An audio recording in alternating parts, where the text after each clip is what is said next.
What is going on, ladies and gentlemen? We are getting situated. What is up? It is time for another episode of VR 365. It's been a long time, man. I don't even know what I'm doing right now because it's been so long since I've done one of these. So I wanted to get back in the swing of things, and I have an idea for today's show. Today's show is going to be about the top 100 most wanted PCVR games. Now, of course, I'm not going to be able to go through the entire list. That would take forever. Imagine if I spent a couple minutes on every single game. It would be an incredibly long episode, and I'm not ready to do that. But we're going to highlight some very specific games. And some of these games, I want to touch on certain games that have disappeared into the mist over the last couple of years. These games have been known as, they're known commodities that we thought were coming to PCVR. We're not so sure. We haven't heard anything. But a lot of times when it comes to VR games, a lot of times they will come out of nowhere. You won't even be ready for it, and they just come completely out of nowhere. Another thing I did want to mention really quick as well. Apologies to any other VR shows that are running right now. I believe Virtual Strangers is actually running right now, and I do not want to mess with anybody else's VR show. It's not like everybody's going to be like, oh my God, VR 365 is live. Let's abandon this show and jump over to VR 365. I don't think that's going to happen anyway. But if it actually did, I apologize to any other show out there. I've got a window of time to do this right now, and that's just it. There's too many shows. I can actually rant about this for just a quick second. No, I mean, it's great that there is a ton of shows, but I've had situations in the past where people were like, oh, dude, you know, we were doing a show right then. Why did you have to do a show? There's too many shows out there. There's just too many, I was going to say fools. There's too many shows, fools. I mean, there's just too many shows out there. There's too many different streams. Somebody's live somewhere. You know, somebody's doing an epic live stream somewhere. Somebody's doing a special premiere somewhere.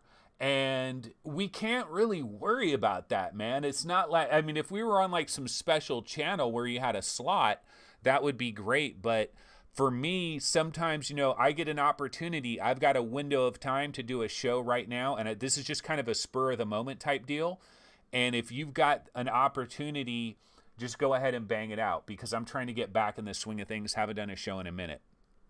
All right, so let's get into the actual subject that we're talking about here right about now. And so, yeah, you know, I do want to talk about this top 100 most wanted upcoming PCVR games. We have updated this quite recently, and we've got a lot of games that are coming out. Now, we've had some big games that have already come already, and we've had some huge games depart this list. Remember Star Wars Squadrons, right? Not on this list anymore. Games start coming out, and Walking Dead Onslaught, I mean, just a powerhouse of a game, right? It's not on this list anymore either. Games come out and games come off the list. But yeah, looking at the absolute elite of the elite, we, of course, have Medal of Honor Above and Beyond. That is the #1 most wanted PCVR game. Surprisingly, it is coming to Steam as well, which who knows what kind of domino that is going to unravel for the future of PCVR gaming and the future of the Oculus Rift as an entity that is viable in the future. That's a whole nother topic. Of course, coming in at #2, Lone Echo 2. Isn't it weird?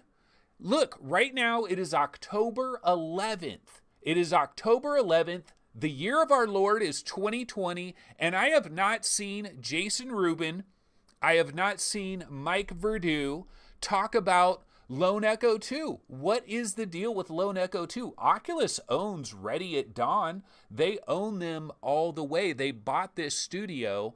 They've done some great things with Echo VR and the Quest. Now that we have the Quest 2, Echo VR, I got to imagine we'll probably get a Quest 2 update. They said Echo Combat isn't coming to the Quest. Maybe it's coming to the Quest 2. But like, where is Lone Echo 2? Everybody forgot about this game. Now, is there any possibility this game got freaking canceled or it's being switched over to Quest 2? And so development has basically just been completely scrapped and they're almost starting over? I hope that's not the case. I gotta believe that Lone Echo 2 is way too far along in development for them to just cancel what they've already done. So I do believe Lone Echo 2 is arriving first quarter 2021. I believe we'll probably get some information on that in December. Looking forward to that. Population 1, October 22nd. Yeah, so talk about how things fall off a cliff pretty quick. Medal of Honor and Lone Echo 2, two really big bangers. The next big one is Population 1. A lot of people are excited about this game, but there is controversy that's out there. The fact that it is a $30 game, it is multiplayer only, that's not a controversy. If you want to sell your game for $30 and it's multiplayer only and you feel like you've got the banging ass multiplayer, there's no problem with that. Of course, the microtransaction thing, a lot of people are really turned off by that. The only thing that I'm going to say in regards to the microtransaction thing is, goodness gracious, ladies and gentlemen, how long have we been able to enjoy? How long have we been able to enjoy a world in VR without a lot of the console bullshit? You know, we've been able to enjoy things in VR with, see, that's the thing, VR being a niche of a niche. Like, we're right there with the triple monitor guys. We're right there with the HOTAS steering wheel guys. That's how big the VR market is right about now in PCVR land, if we really want to be truly honest about it. I mean, okay, I'm kind of exaggerating in the opposite direction there. It's not that bad, but we are a niche of a niche. And Population 1 is going to try to grab what it can, but like the microtransaction thing, we've dodged that so far in VR gaming. We've dodged a lot of the creepy, just nastiness that is plagued these other forms of entertainment. They haven't really inserted that into VR. Now we're going to have to start dealing with that. That's going to be interesting. Okay, After the Fall. Actually, let me go ahead and grab an After the Fall trailer. So let's go ahead and switch over here. And this After the Fall, I guess that'll be one of the first games I want to get into today in terms of, let's talk about the biggest bangers that are on the way. I don't know, man. I feel like After the Fall as a VR game, people have been sleeping on this game, in my opinion. I don't know that people realize that this could be a truly spectacular release that could still come this year. As far as we know, After the Fall is still considered a 2020 title. Vertigo Games has not said anything about, we don't have a release date yet. We are now in the month of October. This is one thing I tweeted about recently. The fourth quarter hath begun. It is the fourth quarter right now. We're in the fourth quarter. So games that want to say, look, we're coming out in 2020, they probably should know pretty well by now if they really got a chance. Now, I know there's a lot of games that are up against the wall, right? And maybe they're like 80% done with it, and they might be able to squeeze this puppy out in December. They're not sure, so we don't have a release date yet. But this is a game that could very, very easily slide into first quarter 2021. We're going to be dealing with that actually with a ton of games that are on this top 100 list that are tentative fourth quarter 2020 releases. See right there, 2020. They promised 2020. So Vertigo Games, you must deliver or you go to jail. They promised 2020. Okay, so Los Angeles, 2005. So we're talking about an alternate universe here. We are talking about zombies, but here's the thing. They sat down at the table. There's an old Macintosh, kind of like. So they sat down at the table and they're like, okay, so Arizona Sunshine 1, was a pretty good game. It's looking a little long in the tooth. It hasn't stood the test of time very well. 2016, it was a strong, strong game. 2017, a great game. And we've made some money bringing it to PlayStation VR, bringing it to Quest 1. And now, of course, Arizona Sunshine on Quest 2 is also going to have a little bit of a bonus update where it's going to look a little bit better. Looking forward to getting my Quest 2, of course, next week. And that's going to be a whole nother story unto itself. Will my giant dome be able to work with the Quest 2 from an IPD standpoint? Questionable at best. But yeah, Vertigo Games, they sat down at a table and they said, look, what are we going to do? How are we going to follow up Arizona Sunshine? What is our next banger? And somebody was like, dude, zombies in the snow. Zombies in the snow. It's perfect. Zombie, the day after tomorrow, but zombies. The Day After Tomorrow and The Walking Dead combined. That's what this game is all about. So it's kind of zombies in the snow. When I first saw all this stuff, I was like, okay, this kind of looks a little bit like Arctica 1, which I'm not hating because Arctica 1 was a freaking bomb-ass game. But in Arctica 1, you were tied to nodes. So you had node-based teleportation. Obviously, we're in a modern-day world now. The year is 2020. We are approaching 2021. And so now we can move around freely. I think the world looks pretty good. A lot of people recently been talking a bit of smack about Arizona Sunshine and the gameplay, and that Vertigo Games doesn't deserve like the reputation they have as being like one of these leading VR developers. Well, this is their chance. Like when we see this game, are they going to reassert themselves as one of the elite developers in VR? So that's after the fall. And, we still have it here as fourth quarter 2020. Now, the question is, Anthony, if someone put a gun to your head and said, is After the Fall coming this year, what would you say? I would say no. After the Fall is being delayed till January 24th. I'm just picking a random date there, but that's my personal prediction. I don't think we're going to play that this year, but I'm hyped nonetheless. Coming in at number 5. So hold on a sec here. Coming in at number 5 is a game that we don't actually have the real name for this game. This is simply a, what do you call it? It's like a temporary name here.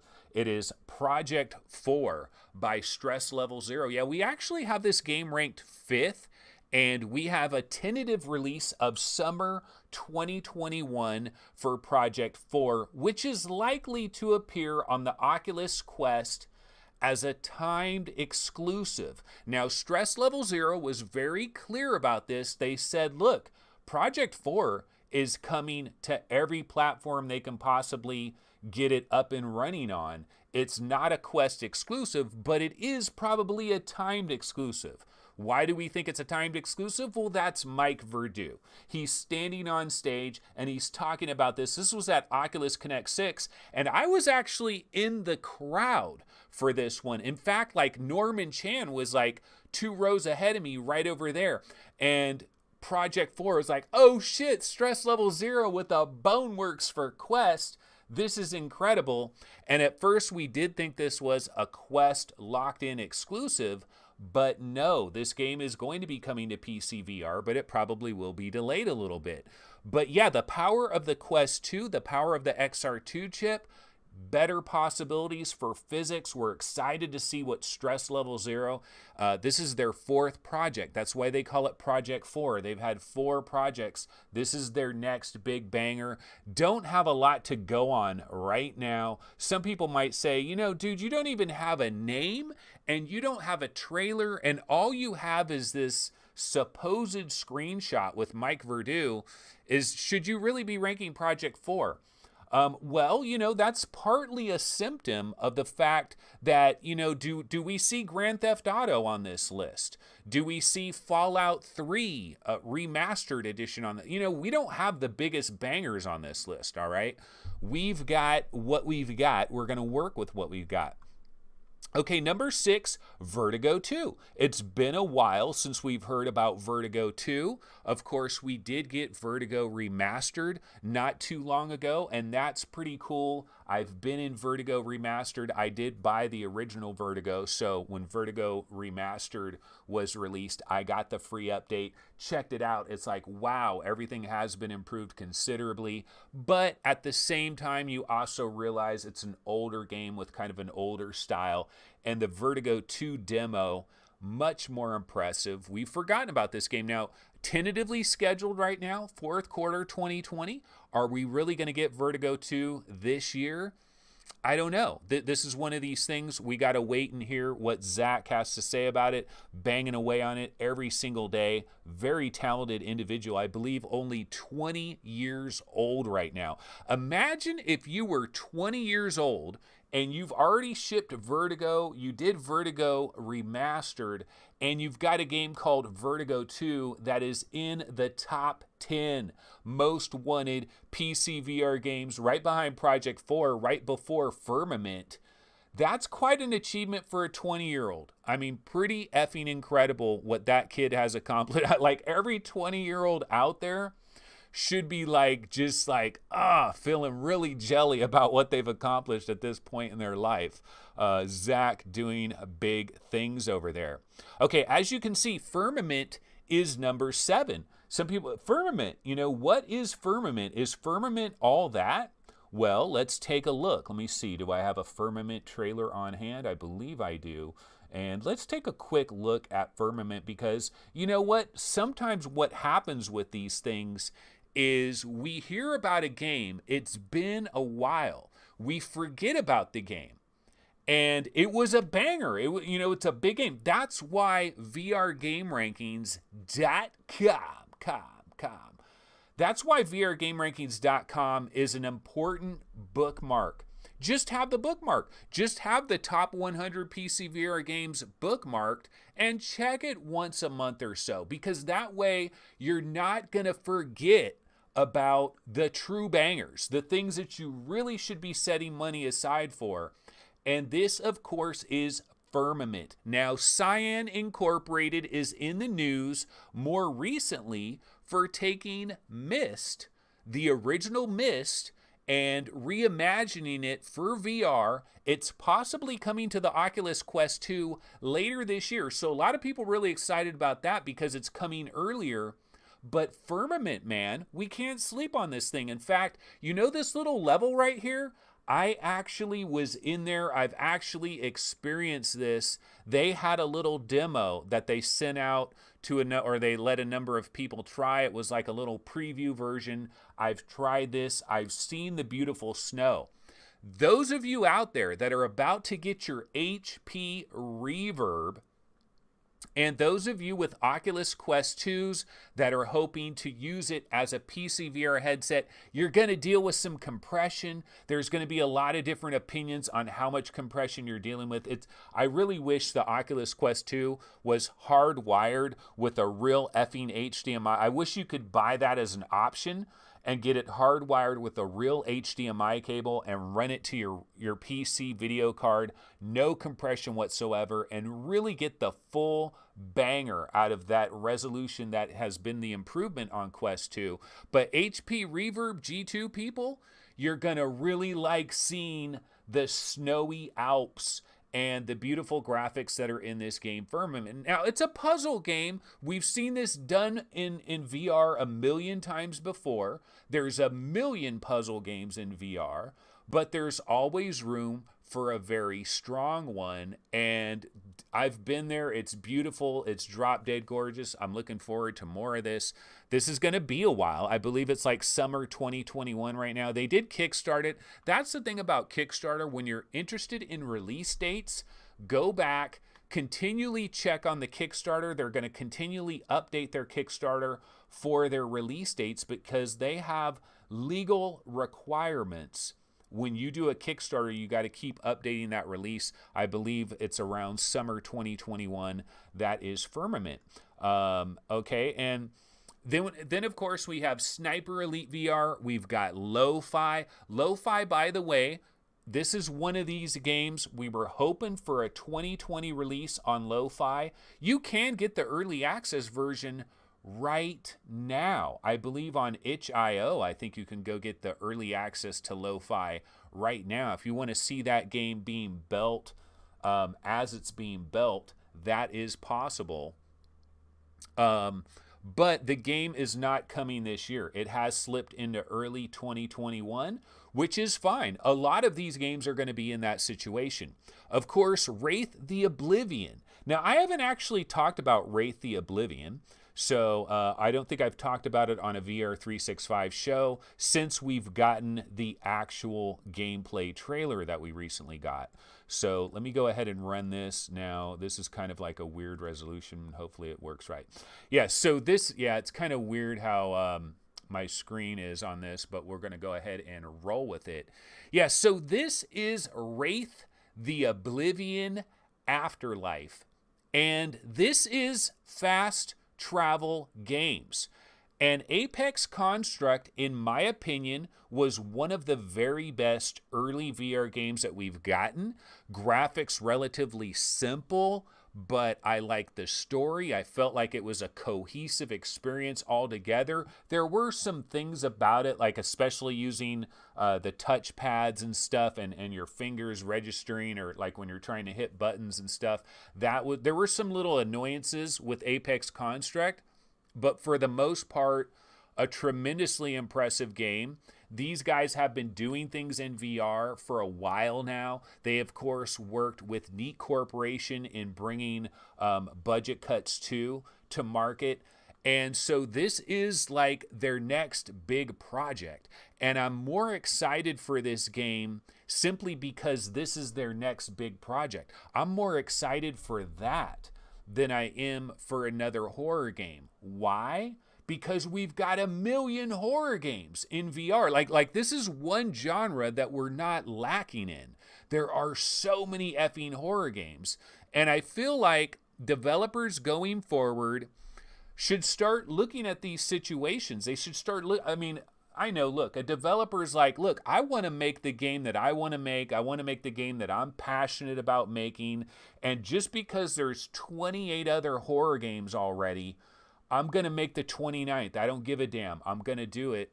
But okay, you can go ahead and do that. But understand, us as VR gaming fans, sometimes there's genre fatigue at a certain point. And now, if this is going to be just an absolutely incredible game, regardless of genre, it's going to get plenty of love. I like what they did here with this trailer. The guy walking around, doing mixed reality styly.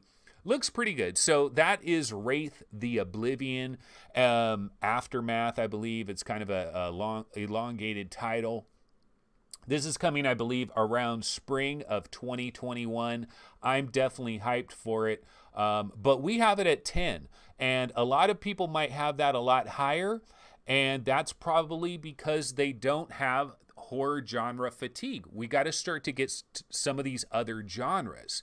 Now, speaking of genres and speaking of fatigue, one thing that we can see here, guys, on this list, you can see LowFi is at number 9. LONN is at number 11. 9, The Splintered Mind, is at number 14. And there are more. There are more. The cyberpunk genre is coming for that ass in the VR gaming market. Cyberpunk gonna get ya. It is coming after you. So many different games are coming. And one of the most, now LowFi, of course, is the most well-known of these 3 cyberpunk games, in my opinion. And I think a lot of that has to do with the lead developer. The lead developer, Anti-Cleric, out there on Twitter, kind of outspoken, and he's been on other VR shows and stuff. I should probably have him on this show and talk to him about all sorts of things VR gaming development related. Lots of interesting subjects to possibly cover there. But there's these other ones, and the thing is, I kind of think whichever one of these hits the scene first might get a lot of the lion's share of the business, just because there is a pent up demand for a really, really strong cyberpunk style game. But like, see in chat right now, see Skiva007 is saying lo-fi is so sick so far, man. FF Frank says it can be terrifying. I love/hate VR horror. And Skiva's saying VR horror way too scary. God, you know what? Let's talk about that really quickly for a second, about VR horror being way too scary. That's gotta suck. That is gotta suck in a major effing way, man. If you're scared of VR, like if you can't handle VR horror games, think of how many incredible games have now been removed from your possibility of enjoying it. That has to suck. But I understand it. I feel it, because I've been in certain VR horror games where it almost felt like shit. Like, all they have to do is put you down a dark hallway where you can barely see some light, and you're walking down a hallway, and just the mystery of some growling, guttural kind of monster that is down that hallway can freak you the F out. Just the fear of the unknown. It's powerful. It's immersive. Like, tapping into that lizard brain fear that we have for survival, that's one of the reasons why we have so many freaking VR horror games, is because it's a visceral, emotional thing that you can trigger extremely easily. It's the easiest emotion that you can trigger with visuals, and actually it's more of the sound. The sound is the bigger factor there. But yeah, man, I can only imagine how crappy it would be if I could not handle any VR horror. Although I will tell you this, I worry about a day, I worry about a future where the visuals are going to be too good. The field of view is going to be 220 degrees. The resolution is going to be 16K per eye. Now, how are you playing horror games in that? You know, how are you going to play horror? Because, like, the immersion level is at one level right now, but we have like Mura, we have these LCD headsets that don't do pure black. Like, we're not seeing like real blackness. So in a VR game, you cannot put somebody in complete blackness and have it really seem like complete blackness. Because if you try to do that, there's going to be like a little green star field or something, or there's just going to be like a grayish black screen, and you can't fully buy into the experience from that. But just imagine when we get to the far-flung, well, just 7-8 years from now, the improvements in VR headsets, will we be able to stomach? How are developers going to develop around that? Because it, like, imagine if you're Fast Travel Games, for example, and you're making Wraith The Oblivion Afterlife, and you've got people that are VR nut jobs like Skiva, that is like, I can't play VR horror. I would love to like your game, but I can't play it, so I'm not buying it. You're cutting yourself out of a significant share of market share, and what, we're already a niche of a niche, so why are you already doing that? But yeah, anyway, I got distracted because I was going to talk about the Cyberpunk revolution, which is coming to a VR screen near you. But here's the thing, I want to emphasize the fact that we've got some additional Cyberpunk games that people might not be thinking about. And this, of course, is LONN right here. And this is being developed by 6 Sense Studios. Now, the last I could check, this game has a potential release window of 4th quarter 2020. But again, like the vast majority of all the games that I'm going to be talking about on the PC Top 100 Most Wanted PCVR game list, a lot of these games are absolutely going to slip into next year. But look, we can see the cyberpunk beautiful visuals here. You're a robot, you can play basketball, you've got a punching bag, and of course, there's no cyberpunk future unless we've got acid rain and we've got billboards. And you can see, look, there's some realistic physics going on.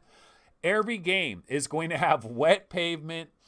We got katana swords as well. So this game looks a little more Action Jackson maybe than lo-fi.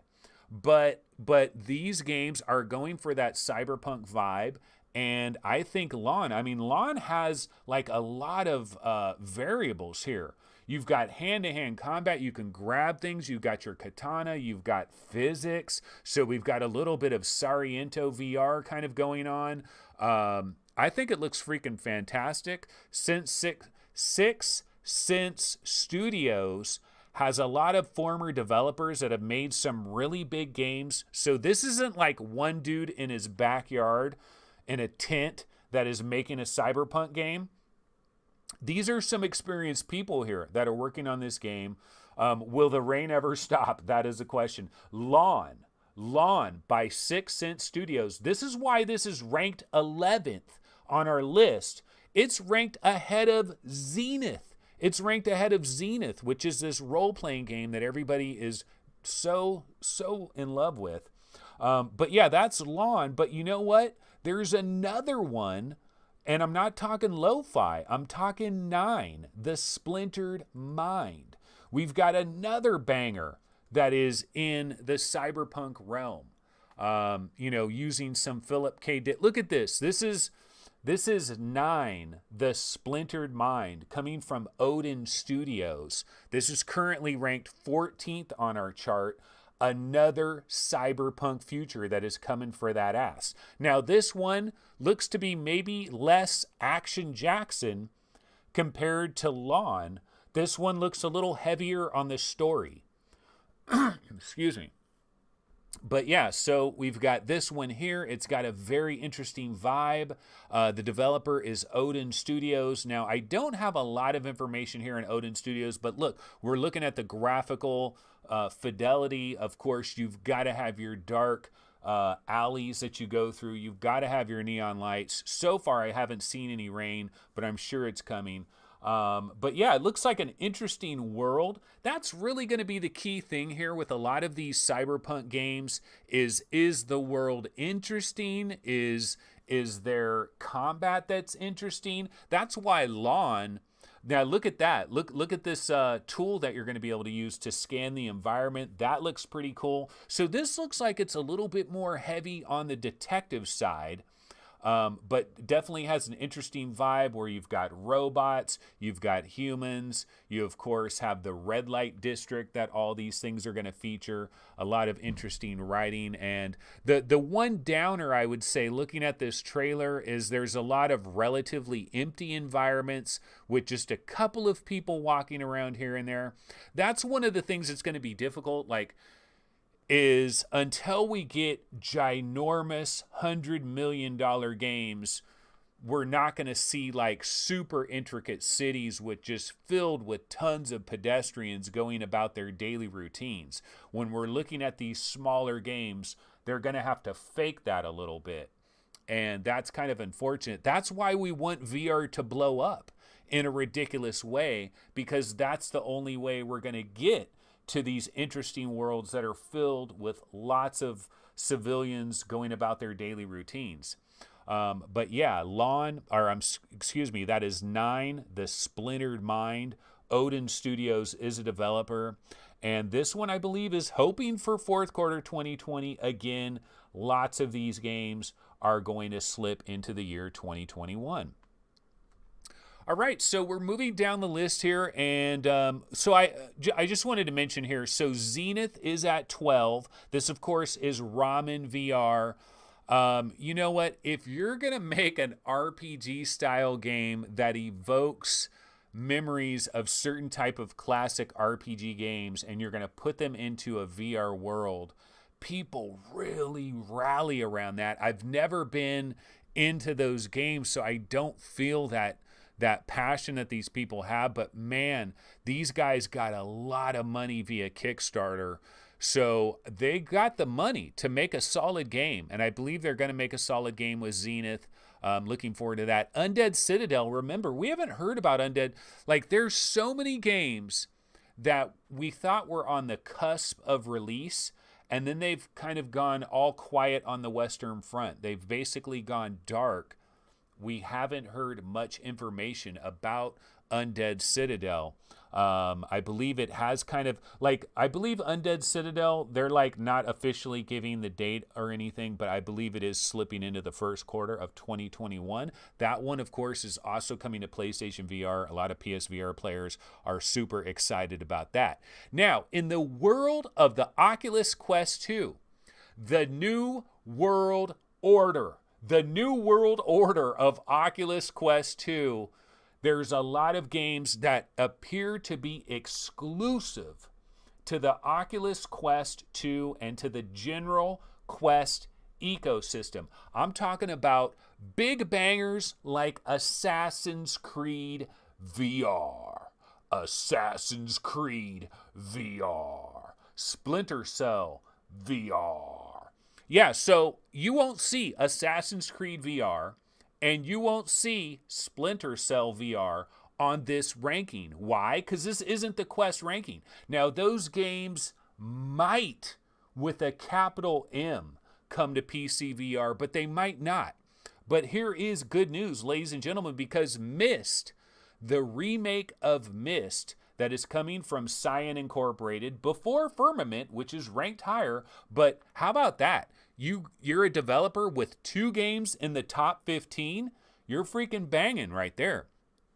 2 games in the top 15. So Myst is coming to the Oculus Quest 2, but it is also coming to PC VR platforms. So let's go ahead and check out this trailer for a quick second.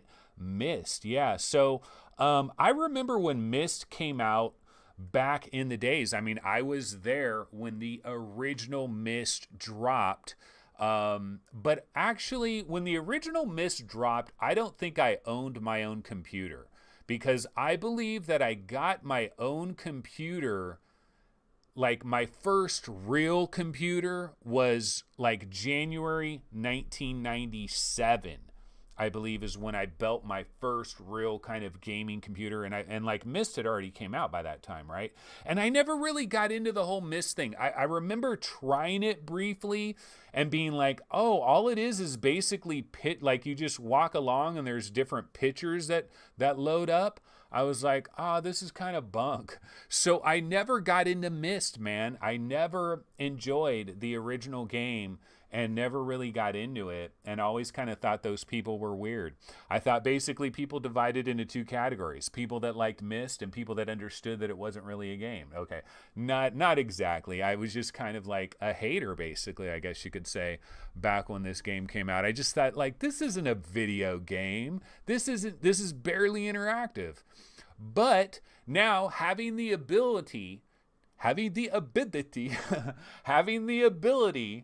to experience this in VR, yes, we're excited. And yes, this is a timed exclusive. This is coming to Oculus Quest 2, the preferred VR platform. We only accept American Express at Costco. And the preferred VR platform is Oculus Quest 2. So this will be a timed exclusive, but it will eventually land on PCVR. In fact, there's already a Steam page. For Myst 2. We've got second quarter 2021. We believe it's going to, kind of slip into spring probably of next year. So if you want to experience that immediately, then you're going to want to grab yourself an Oculus Quest 2 or an old-ass busted Quest 1. An old-ass busted Quest 1. Speaking of a busted Quest 1, I've got a busted Quest 1 back there. It's not worth diddly, man. But guess what? I'm not panic selling it. Oh, hell no. I'm not going to panic sell my Quest 1. Why? Because I'm telling you, it's going to be interesting. There's going to be a lot of people, a surprising number of people in the next week are going to get a Quest 2, and they're going to find out how important a legitimate IPD slider is, and how important it is to have something tailor-made for your dome piece. okay? Because I don't know. I feel like a lot of people that are extreme outliers in IPD are going to get boned a bit on the Quest 2. And a lot of these same people have already sold their Quest 1. They immediately panic sold their Quest 1. They might have got ahead of the rush and they might have got an extra $75. And a lot of people, this is the other thing too. Like, I feel kind of bad, like, I'm selling my Quest 1. Yeah, man, this is the latest tech, man. This is the latest tech. Why are you selling it? Oh, you know, I barely used it. I really don't play VR anymore. Yeah, it's the latest tech. And then the person like buys it, and then like a week later they hear about Quest 2. They're like, oh man, that guy didn't even tell me there was a Quest 2. Man, he dumped his Quest 1 on me, man. So there's kind of bad feels that you might get for selling your old Quest if you want to really get it like that. But yeah, it's an interesting thing. I don't know, man. I'm hoping the Quest 2 works for me, but I'm going to have it on that third setting, the field of view. Like, so I'm keeping my Quest 1. I have to own a Quest 2. Like, even if the Quest 2 sucks balls, I'm keeping it. I have to keep one because I have to know, what does Arizona Sunshine look like on Quest 2? What does Apex Construct look like on Quest 2? Do I notice an effing difference? And when there is eventually Quest 2 versions that really tax that XR2, and it's almost like two different games, on a game on Quest 1 and a game on Quest 2, but they're almost like two different animals. When that happens, I want to experience the animal that is on Quest 2, regardless if the headset sucks balls for me personally because of my IPD, and it's meant for somebody at 63.5. I'm not at 63.5. But so many people dump their Quest 2s ahead of time. I wonder if they're going to feel pain from that. Are they going to feel pain? And here's the bigger question, actually. Here's the bigger question. Will they admit it? Will they admit they feel pain from that? Will they even mention it? Or will they convince themselves that, yeah, field of view seems a little bit pushed in, but no, everything's fine. Everything's fine. Everything's fine with my Quest 2. Everybody says it's the best headset out there. I must agree. I must agree with everybody else. I don't know. I mean, if you're sitting at 63.5, it's probably going to be incredible. It's probably going to be just incredible VR. Okay, so let's go back to the list. Where are we at, ladies and gentlemen, on this list? We're at number 16. Number 16 is a game I like to call Agos, a game of spas. I think that's how it should, like, do you want a voiceover? Ubisoft Mumbai. Is that Ubisoft Mumbai? You want a voiceover? It's Agos, a game of spas. Come to Agos, a game of spas. So let's talk about Agos. It is a game of spas. And I want to see, what does a game of spas look like? Well, you know, the interesting thing about Agos, which is a game of spas, is I've seen a date on this game. I've seen that it's coming out on October 28th. I saw that somewhere where Agos, a Game of Space, is coming out on October 28th. But if you go to like the Steam page, or do you go to any of the relevant information that is out there on the internet about a Game of Spas, it doesn't mention October 28th anymore. So I'm wondering, is this game still coming on October 28th? Because we are in the month of October, ladies and gentlemen. Shit is about to get real. We're in the fourth quarter. It is happening. What is this game? What are you doing in this game? It's hard to say, right? It's really hard to say. It is a space simulation in virtual reality. You appear to have these different tools. It's kind of like you're mining asteroids and things. It seems like you're flying in some kind of ship, and then you have to attach this clamp onto different asteroids. So you got boring heads, so you're using different kind of mechanal devices. Embark on an interstellar journey. We really don't understand what this is about. But I believe this is kind of like meant for VR, and it's Ubisoft Mumbai pretty talented developer there. I believe they're working on either Splinter Cell or Assassin's Creed. They're working on that as well. There a number of different studios are all combining on some of these projects. And this is a game of spas. Agos, a game of spas. And so it could be coming very, very soon, or maybe that October 28th date was a problem, or was a mistake or something like that. We're not really sure. All right, as we continue to go through. Now, Blunt Force, talk about the mighty have fallen. Yeah, Blunt Force, there was a demo for this recently. Remember the game Blunt Force, one of the most beautiful trailers in all of VR. Just looks drop dead gorgeous. There was a demo where you can kind of play some of that stuff. I felt it didn't feel very good. It wasn't very reassuring to me. I wasn't impressed with the demo I played. Now, the developer was saying that the demo was really, really old. So that's the thing with a lot of these VR games. A lot of them, we're just not going to know, man. Like a lot of these games, we can have all the hype in the world, but we're not going to know. I mean, I was really hyped up on Walking Dead Onslaught. I believe that game was like the 5th most wanted game for a while. Why? Because it's Survios and it's Walking Dead. And you can see a trailer that looks pretty amazing, and then the game comes out and it doesn't live up to what you're looking for. And some of these games that might be smaller and don't attract quite as much attention, those might be some of the biggest bangers that you're going to get. Now, one of the interesting games that we do have ranked on this chart here is Rhythm of the Universe.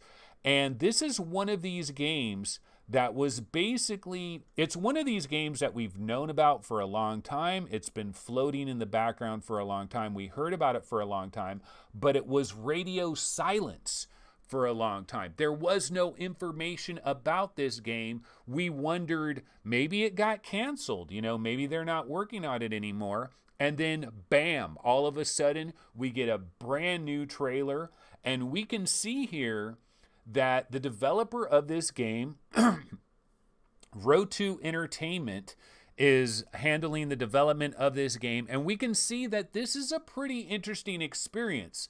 The question is, though, I'm loving the design of the world. Do I get to explore this world freely? Do I get to walk around in these areas, or are you taken to specific locations and you have these specific interactions? Graphically looks incredibly impressive. Now, some of these puzzles that they're showing here, though, that looks cool. Okay, everybody wants to touch this strange looking dinosaur like creature. Look at that. Look at that swamp. Look at these areas. Looks like Alice in Wonderland, man. You're in a fantasy world. You're exploring a fantasy world. It looks pretty incredible. I like the world building.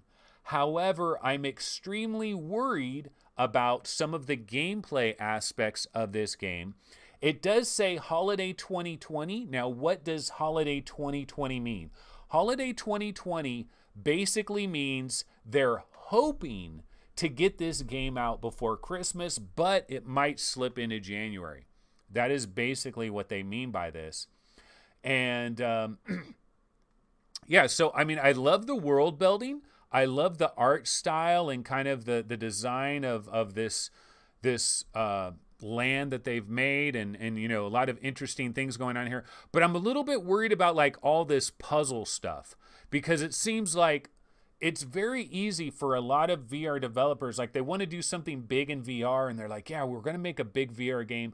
And then ultimately what they do is they just make a bunch of little scenes where you're interacting with this little, you're playing these little musical notes, and then you're banging on a drum, and then you're interacting with a snuffleupagus, and it's these very specific little windows of interactivity, but it's kind of disjointed. If this is a world that you traverse through, do I get to walk through that puddle, that swamp?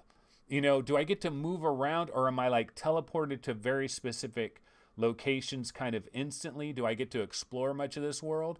Looks pretty cool. I mean, I guess we'll just have to wait and see. But that is Rhythm of the Universe Ionia. Rhythm of the Universe Ionia. It is a VR series, and it is available holiday 2020 worldwide. Okay, let us go back to the webinar.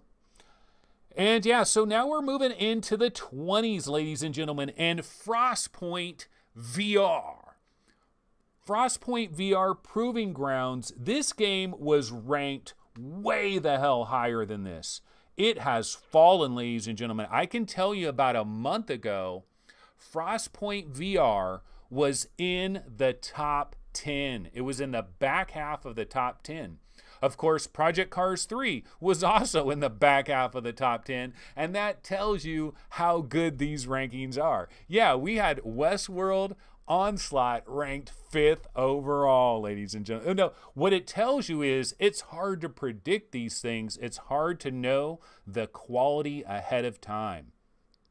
And Frostpoint VR, let's take a look at it. So let's see, let's go over here and let me grab Frostpoint VR's trailer. And so there is a demo for this game right now. I believe it's still out there. There is like an open beta that you can kind of just jump into and you can check this game out. And so I jumped into this world. I ran around inside this world. It is a multiplayer kind of a thing. You're like shooting against like automatically generated bad guys, and then I believe there's other real human players that are bad guys, and then there's people on your team, and you're basically trying to capture territory and hold on to territory. And so it's a multiplayer game. We've seen a lot of these games. Competition in this category incredibly fierce, and there's a history of these games in VR being pretty disappointing, because often what happens is there's an initial burst of hype. There's an initial burst of hype at launch. There's a lot of people playing it, and then people fall off. And then when you come back to play it, there's hardly anybody there, and it just becomes a bit problematic. Now, all of these games are hoping, of course, to be the exception to the rule. You know, everybody's trying to be the exception to the rule on this. Population One obviously believes it's going to be an exception to the rule. And so Frostpoint VR Proving Grounds, I tried this game in the beta, and I gotta say, like, you can't judge a game by the beta. It's the beta, but supposedly this game is coming later this year. So if it's really coming later this year, then what they have that's out there right now, I think, you know, like if they were saying, look, this game ain't coming until third quarter 2021, I'd be like, okay, then you've got a lot of time to improve this game by leaps and bounds. But what I experienced was hitchy, didn't feel very good.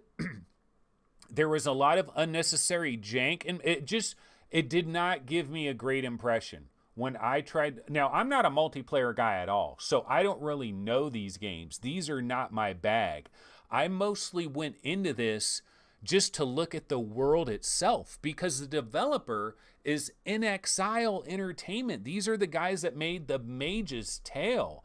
And I can tell you, way back in the early days of the Oculus Rift, when The Mage's Tale first came out, that shit was baller status. That shit was one of the best VR games we had, period, up until that time. That game had tremendous production value. It had voiceover work. It was like a real story. It had impressive graphics, impressive environments, and all that stuff. Now, you play The Mage's Tale now, and you might think the game sucked, but you got to understand what we had in VR up until that point. And then we got The Mage's Tale, and we were blown away by it.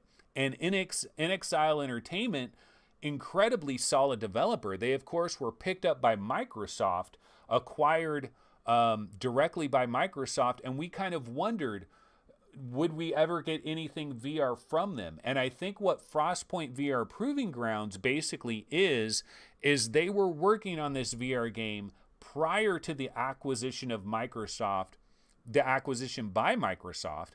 And because this game was far enough along in development, you know, they're probably going to go ahead and finish the thing out. But based on what I sampled, it wasn't encouraging. You know, I would rather play something like Gunheart or something, because Gunheart is polished to the ninth degree. That game has been out for so long. This just, I don't know. It was herky jerky. Didn't feel very good to me, but things can change by leaps and bounds. That game can improve by leaps and bounds, and maybe it'll get dramatically better. But looking at additional games, Ilzia at 22. A lot of people are excited about that. It just had a tremendous... Dude, I'm telling you, if you make an RPG in VR that has some kind of nostalgic vibe to it, you will be showered upon in the Kickstarter world. There is money to be had out there, apparently, because Ilzia had an amazing Kickstarter, right? I think they surpassed all their freaking...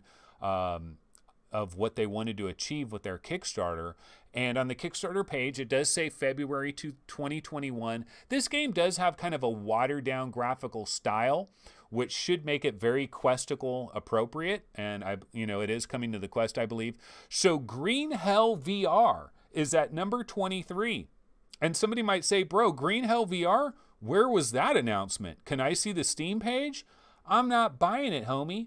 Well, Green Hell VR is kind of a rumor right now. Now, the rumor, when it first came out, the rumor seemed extremely solid. And the idea was they are making a VR version of this game. They are going to be adding a VR version of this game.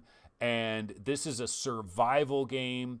And it could have an amazing effect in VR. I mean, we of course have seen The Forest, when it came to VR, had a really good flavor to it. And so it's possible that this one, Green Hell VR, might make its way to VR as well. But it is kind of a rumor. We should get some more information on this, I would think, relatively soon, if this really is happening in VR. But right now, we don't have a ton to go on. So it is a little bit in that rumor category. But it definitely looks like it would be a sweet experience to have in VR. That is Green Hell. The developer, of course, is Creepy Jar. Okay, Vin VR Adventure. Of course, we have that one that is still being worked on. Eye of the Temple. Everybody probably recently saw an amazing trailer for that. I can show you guys briefly here the mixed reality trailer. Anna Burns. Anna Burns, brah. Anna Burns VR doing big things in mixed reality. Yeah, so this is the special mixed reality trailer, which the developer of Eye of a Temple might as well just pay her a fee to use this as an official trailer for the game. But yeah, there's a demo for this. A lot of people have tried it. It's one of the most room scale games you're ever going to find. In fact, it is so room scale. I was trying this game and I actually jumped. I jumped from one platform to another because I was like, well, I could physically jump this distance. I'm going to go ahead and jump this distance. And I landed on my PlayStation Move controllers and damn near fell, damn near took a header. I didn't have my play space completely cleaned out. But ideally, you would have a ginormous play space and you would be playing this game via virtual desktop on your Quest, and you would get some real room scale type action here. And so Eye of the Temple VR, we're still excited about that. That is Sanctum Games, possibly coming later this year. This is one of these games, I think, that could possibly arrive at any given time. It could come out at any given minute.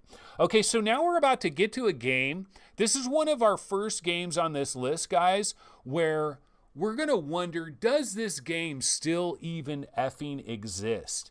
And that is Rise of the Titan. Okay, Rise of the Titan by Lightbound Studios. Let me grab the original trailer for Rise of the Titan. Actually, the original trailer for Rise of the Titan, I think it was a different game at that time. It was called Titan Arena. So yeah, they have this trailer. It is the Titan Arena Work in Progress trailer. And I thought this idea would be a great idea for VR. But remember, when we first saw this trailer, it was a long time ago. This has been around for a long time. And so it looks a little wave shootery at times, but then it also seems a little bit like Shadow of the Colossus, where you've got to attach yourself to these giant robots. You got to climb up on them. You got to cause damage. You got to rip into them and do some things to try to bring down these ginormous robots, kind of Shadow of the Colossus style. And then also a little bit of a wave shooter. You're on the ground, you're kind of running around as a foot soldier as well. See, here you are, you're climbing up to a giant robot, you're trying to like deactivate its power source. And the hope is that there would be these epic battles that you would have with these giant monstrosities, and that the scale of everything would look really cool, and that it's a great idea for VR. Now, originally it was called Titan Arena. Then, of course, they changed the name to Rise of the Titan. Now, that was the original trailer way, way, way back in the days. But they have a newer trailer that came out a while back that was Rise of the Titan gameplay. And now that scene looks pretty cool. You know, you can see like the actual gameplay. I mean, it looks very similar. You're teleporting around a lot, and at first people might be like, teleportation? What year is this? But you're going to have teleporting to like scale these like giant robots and battle these giant robots. I mean, or you'd have to have some kind of jump or hover jets or something to try to jump up. So you're going to be teleporting up onto the giant robot and doing things. But yeah, this is a quick little gameplay sample. So it does appear like the game is still in development. It's still happening. Does it deserve to be ranked 26? That's debatable. That's questionable. Then we have, of course, we've got Project Wingman, which is for those of you out there with your HOTAS. If you're getting that HOTAS nice and revved up with Star Wars Squadrons, and you're going to want something else to use your HOTAS with, Project Wingman is a possibility. Project Wingman is one of these games that we were expecting to come out. Actually, we were expecting that it would already have been out. Then it got delayed a little bit. Now I believe it is going to be arriving early in the year 2021. So it's going to be arriving early next year, possibly around spring. Graphically, it does look pretty impressive. This is one of the original pieces of footage of it. Basically, it's kind of like Ace Combat, but for PCVR platforms. Of course, we never got Ace Combat on PCVR. And so you can have these different behind the plane vantage points, or you can go right into the cockpit, of course, which is what most people would do in VR. But yeah, it does show some promise. It does look pretty cool. That is Project Wingman. Developer is Sector D2, and we have that ranked 27th on our ranking. Going back, what about Redemption's Guild by Unlit Games? This is another game that has kind of fallen through the cracks. And, you know, it's interesting. You consider a game like Zenith, which, of course, is an RPG game which everybody loves. Zenith, which is ranked 12th right here by Ramen VR. And then, of course, you have Ilzia, ranked 22nd by Team 21 Studio. Then you get to something like Redemption's Guild by Unlit Games, and I don't know that they had a Kickstarter where they got an unbelievable amount of funding kicked in, but Redemption's Guild is underway. It's being developed. Let me go ahead and grab a quick clip of that so we can just check out and see kind of what the world looks like. The thing that I kind of liked about Redemption's Guild, this is just like kind of a video showing inside the game engine. This is not an official trailer for the game. Originally, Redemption's Guild Online or whatever, originally we heard that it was like a PlayStation VR game. Then we heard that it's, you know, it's coming to PC VR and PlayStation VR eventually. Lots of platforms. I like the visual style. I like this kind of low poly, kind of flat shaded poly kind of a look. I don't know. There's something about it that I think looks kind of cool and interesting. So I wouldn't mind exploring a forest that kind of looks like this in VR. I also feel like it would run very well, and it makes it a very good potential questicle. Although I don't believe this game has ever been announced for the Quest. But yeah, you can see the ground is very, you know, it's flat shaded, polygonal, you know, kind of retro styly a little bit here, but still having that kind of role-playing game feel. And so I don't know, there's something about this that kind of looks cool to me, but really it's mostly just the environments and just kind of exploring these valleys and these mountaintops and all that kind of thing. I think it looks pretty sweet. So that is Redemption's Guild by Unlit Games. We've got second quarter 2021 for that game.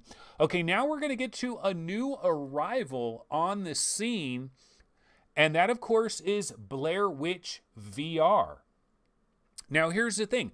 Blair Witch Oculus Quest Edition is coming, I believe, on the 29th of this month. So, talk about horror games. We simply don't have enough goddamn horror games. If only a developer out there would have the courage to make a horror game in VR, because goddamn it, we just don't have enough of these.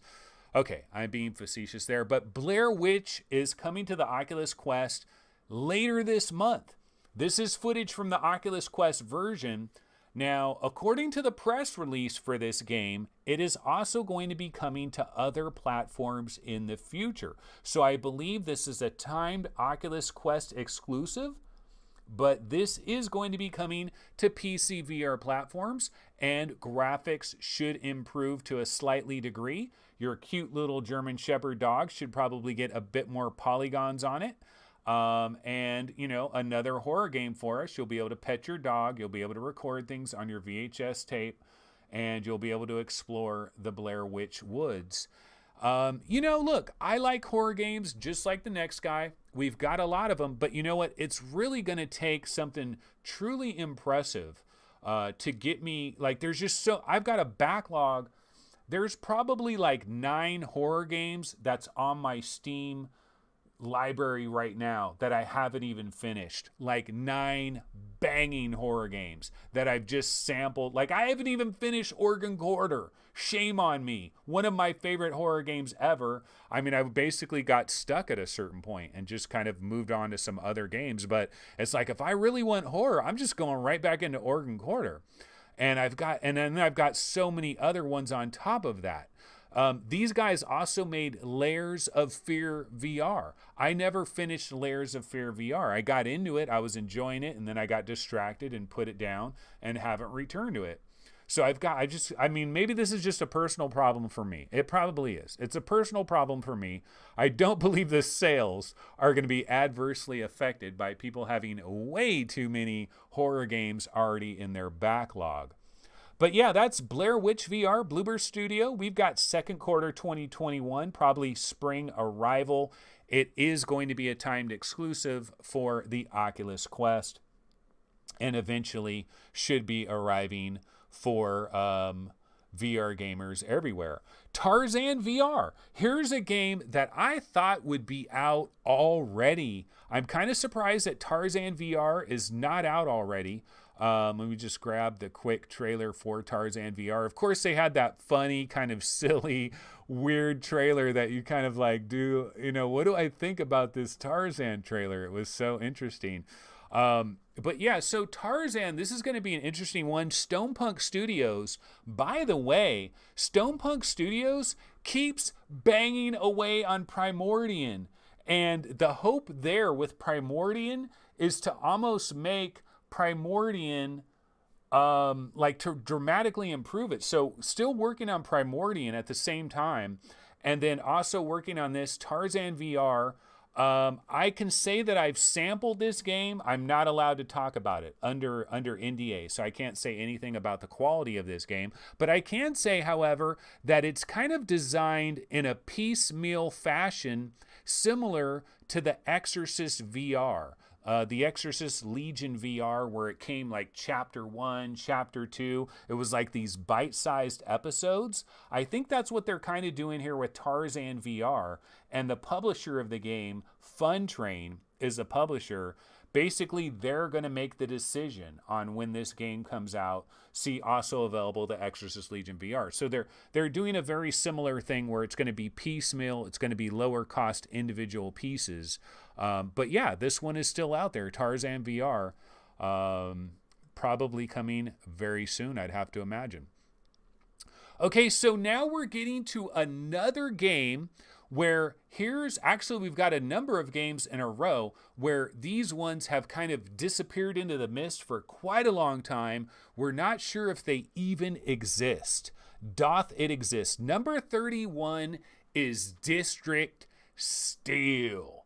District Steel. I've been a champion of this game for a hell of a long time. Before, I believe it was called Dimension Dude. The first name was Dimension Dude. The developer is Barricade Studio. Barricade, where are you, bro? Does this game exist, Barricade? Do you guys exist? I really hope they do. Let me grab some footage. I grabbed a little bit of footage from District Steel. Footage of the game, and I can actually pump up a little sound on this one. So let's hear some sound for this. Yeah, so this is footage inside District Steel. Now you can see your floating hands. So people that want inverse kinematics for your forearms aren't getting it in this game. A lot of people feel like that's kind of 2016, 2017. But this game does feature like slow motion capabilities and stuff, and like here's some slow-mo effects that are going on. The sound design is pretty sweet too.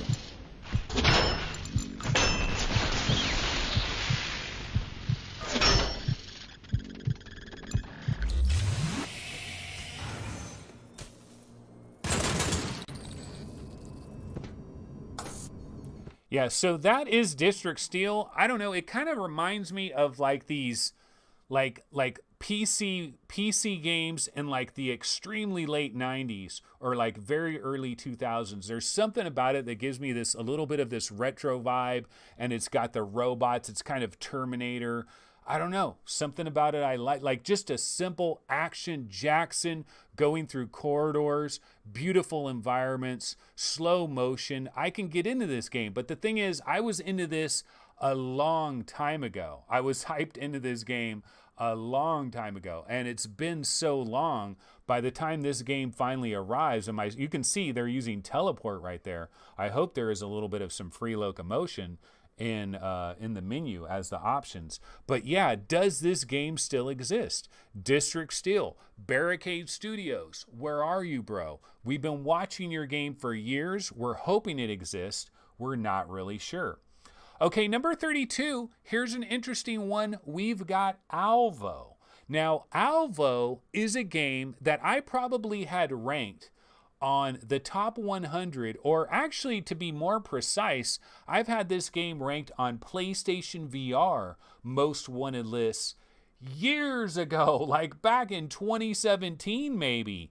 Alvo was a game that was ranked on the most wanted PlayStation VR games. We thought this was primarily a PlayStation VR game. The developer is Mardompol, and basically they were developing this for PlayStation VR, but also for PCVR as well. They ran out of funding, and they thought they had to completely abandon the project, and then they got a late burst of funding, and they're back in business. And let me see if I can grab a recent trailer from Alvo. Yeah, there's actually a recent trailer from Alvo, official gameplay footage. Now, I believe this might be the PlayStation VR version footage that we're seeing here, but this game is also headed to PC VR platforms. And, it's in the same category as a lot of these other games like Frostpoint VR, Proving Grounds, all these different multiplayer games. They're all going for the same thing, right?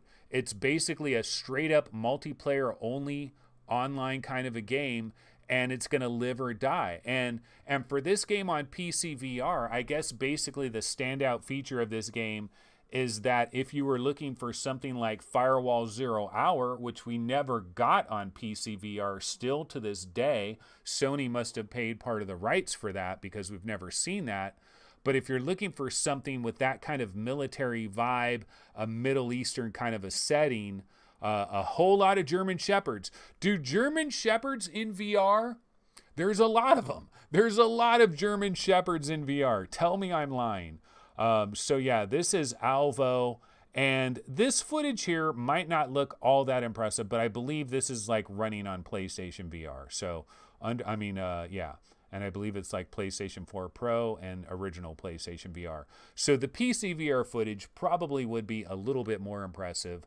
That is Alvo. You can see here PlayStation VR is all over the bottom there. So that is that footage. But yeah, we do have Alvo sitting in at number 32. Okay, I'm going to go ahead and skip Disciples of Dawn. Disciples of Dawn is another Stonepunk Studios joint. This one coming late next year. And you know what? This one might slip into 2022. Everybody at Stonepunk Studios very busy at work right now with making Primordium the best game it possibly can and finishing up on Tarzan as well. And then also Disciples of Dawn. So that game might slip into 2022. We've only seen like a teaser trailer of that one. The Soulkeeper Chronicles, the original Soulkeeper, pretty major dud on PCVR, extremely ambitious graphically, never really came together. We still have some hopes for the Soulkeeper Chronicles. It looks like a completely redone kind of a game. I mean, really gives like Skyrim in VR, built for VR kind of a vibe, which does look really cool. But here's one I want to highlight. I want to highlight Node by Cubic Planet Studio. And I wish I could get a hold of Cubic Planet Studio, the developer of Node, because what I want to know is, does the game exist? Does Node still exist? This one really reminds me, it's in a similar vein as District Steel. It kind of has this late 90s kind of a vibe, like very late 90s, very early 2000s, PCVR game, like a Quake looking kind of a game, Doom looking like game, going through hallways. We can check out some sound for this. I mean, look at the lighting effects. Like, I just love the visuals and the lighting and everything. It looks really nice. I'm gonna turn down my mic for a second here and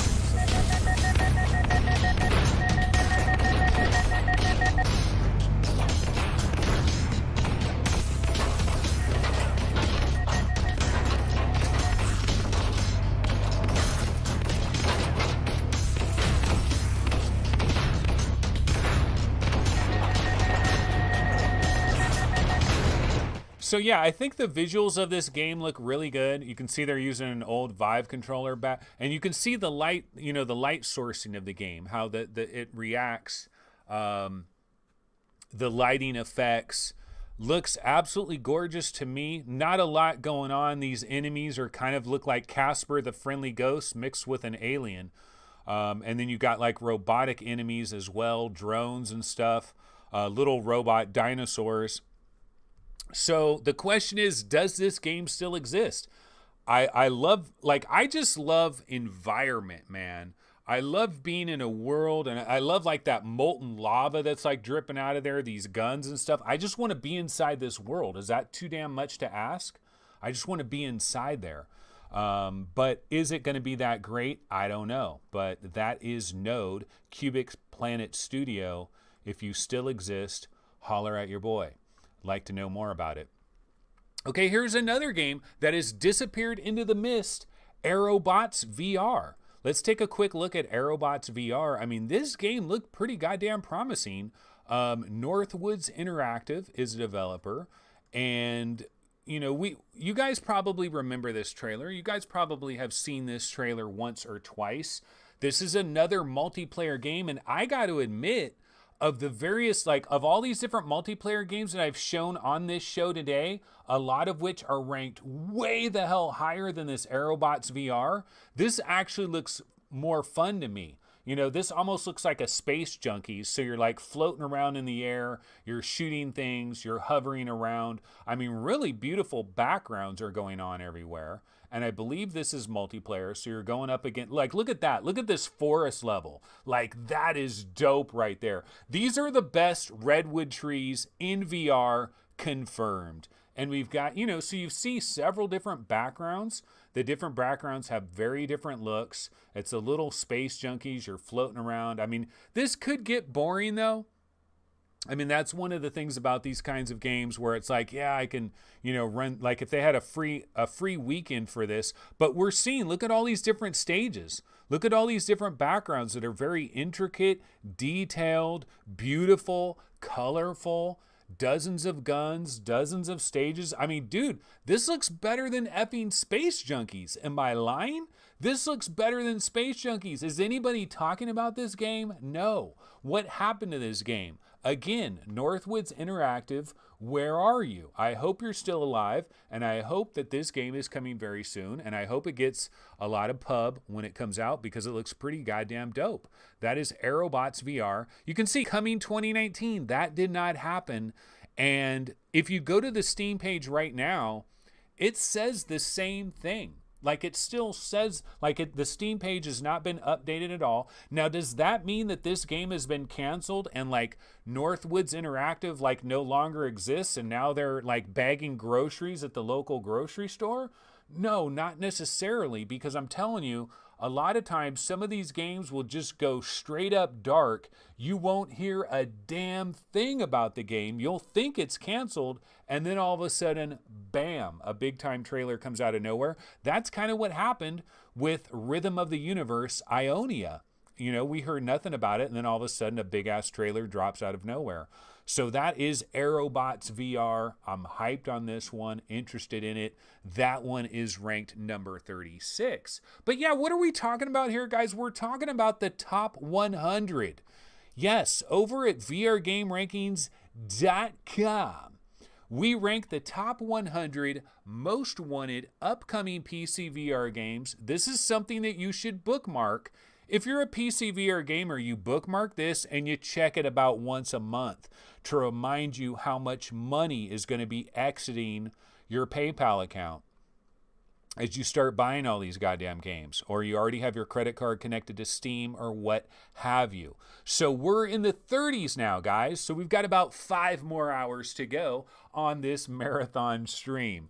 Not exactly. I'm going to work my way through and see what I can do. Okay, so the days after. So you might see this game at number 37. It is called The Days After. And you know what I'm thinking? I'm thinking that a lot of people don't know what the F this game is. Maybe have never heard of it. It's being developed by Five Finger Studios. It's another zombie game, guys. Like, we don't have enough of these bitches. We got a lot of them. But I don't know. I think this looks pretty effing good. And I believe that Oculus, there's something about how Oculus has seen this, and Oculus internally has been impressed with The Days After as well. And The Days After is one of these games that is in the background that a lot of people don't know very much about, and they're not really checking for this game. Let me go ahead and grab the trailer for it. I've got basically some snippets of it. But yeah, so this is The Days After. One of the things I like too, though, is dude, give me a zombie game, but give me some daylight. Give me some city areas, some daylight. And so we can see here, one of the interesting things about this game is you're really in a city and you're trying to survive this zombie apocalypse. And I mean, obviously we've seen this in a million games already, right? I mean, we've seen a ton of these games that have done this. So it's nothing unique from that standpoint.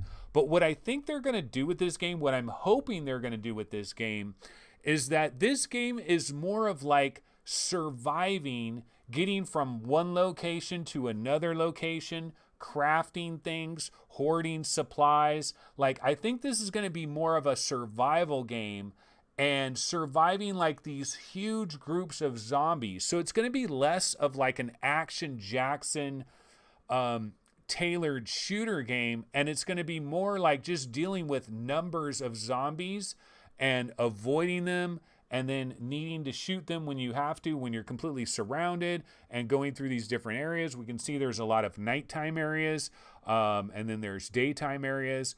It's another zombie game. Now, somebody might say, well, I mean, there's games like After the Fall, Why would I care about this? Well, of course, After the Fall is going to be more of a primetime game. This game's ranked way further down, but this is one to keep our eyes on. This is a contender, kind of like a Contagion VR Outbreak sort of a game, but maybe even better because maybe you get out more, you're in the city more, you're exploring more, and you're having to survive waves of zombies.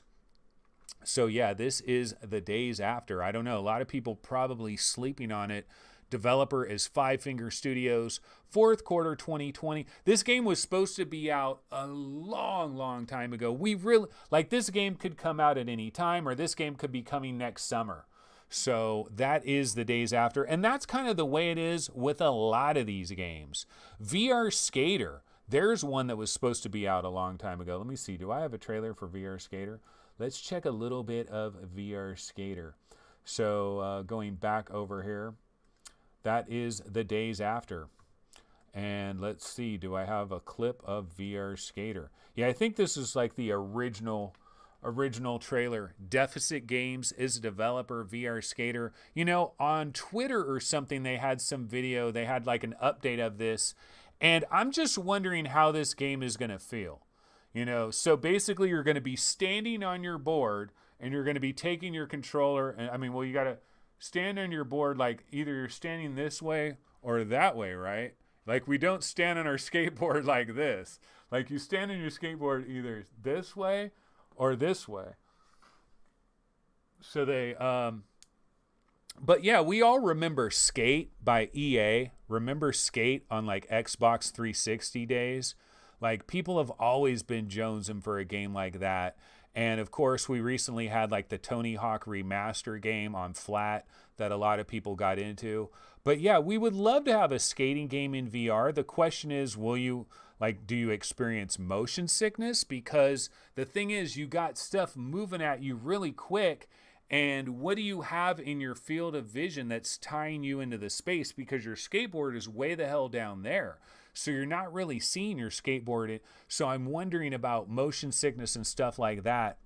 But yeah, you can see early access starts spring 2020. That didn't happen. We're still waiting on Deficit Games. That is VR Skater. I believe that does round out the top 40. But do we stop there? No. We continue on. Stuff like Daleon Legends, Tinker Pilot, Cradle of Sins, Mask Maker. Yeah, do you guys remember Inner Space VR? You should. Inner Space VR should ring a bell. That is the developer of A Fisherman's Tale, one of the award-winning games in VR, one of VR's darlings, a really good puzzle game. They've got a game called Mask Maker that is coming in the spring of next year. Abe VR. There's actually a game. Remember that Abe VR thing? It's like a little 5-minute thing that you can sample. It's very terrifying and it's definitely worth trying if you've never tried it. It's probably on Steam or something like that. Check out Abe VR. They were making an Abe VR game. I wonder if I have the trailer for it. Let me see. Let's see if I got the Abe VR. Like there's a trailer. There's a pig in it. I remember there's a pig. Damn, I don't have the trailer. Okay, never mind. But yeah, Abe VR is a game. It is supposedly coming. Hammerhead VR is a developer. Now, Planetrism, here's an interesting one. I do believe I have a video on Planetrism. Talk about a game. We've been keeping our eye on Planetrism for years. For years, we've been keeping our eye on this game. It's kind of like a No Man's Sky in VR, except not like multiple worlds, like just one world, but it's more about like that ecosystem of that world and being detailed and having like this alien world. Okay, so let me see if I can grab the Planetrism trailer here.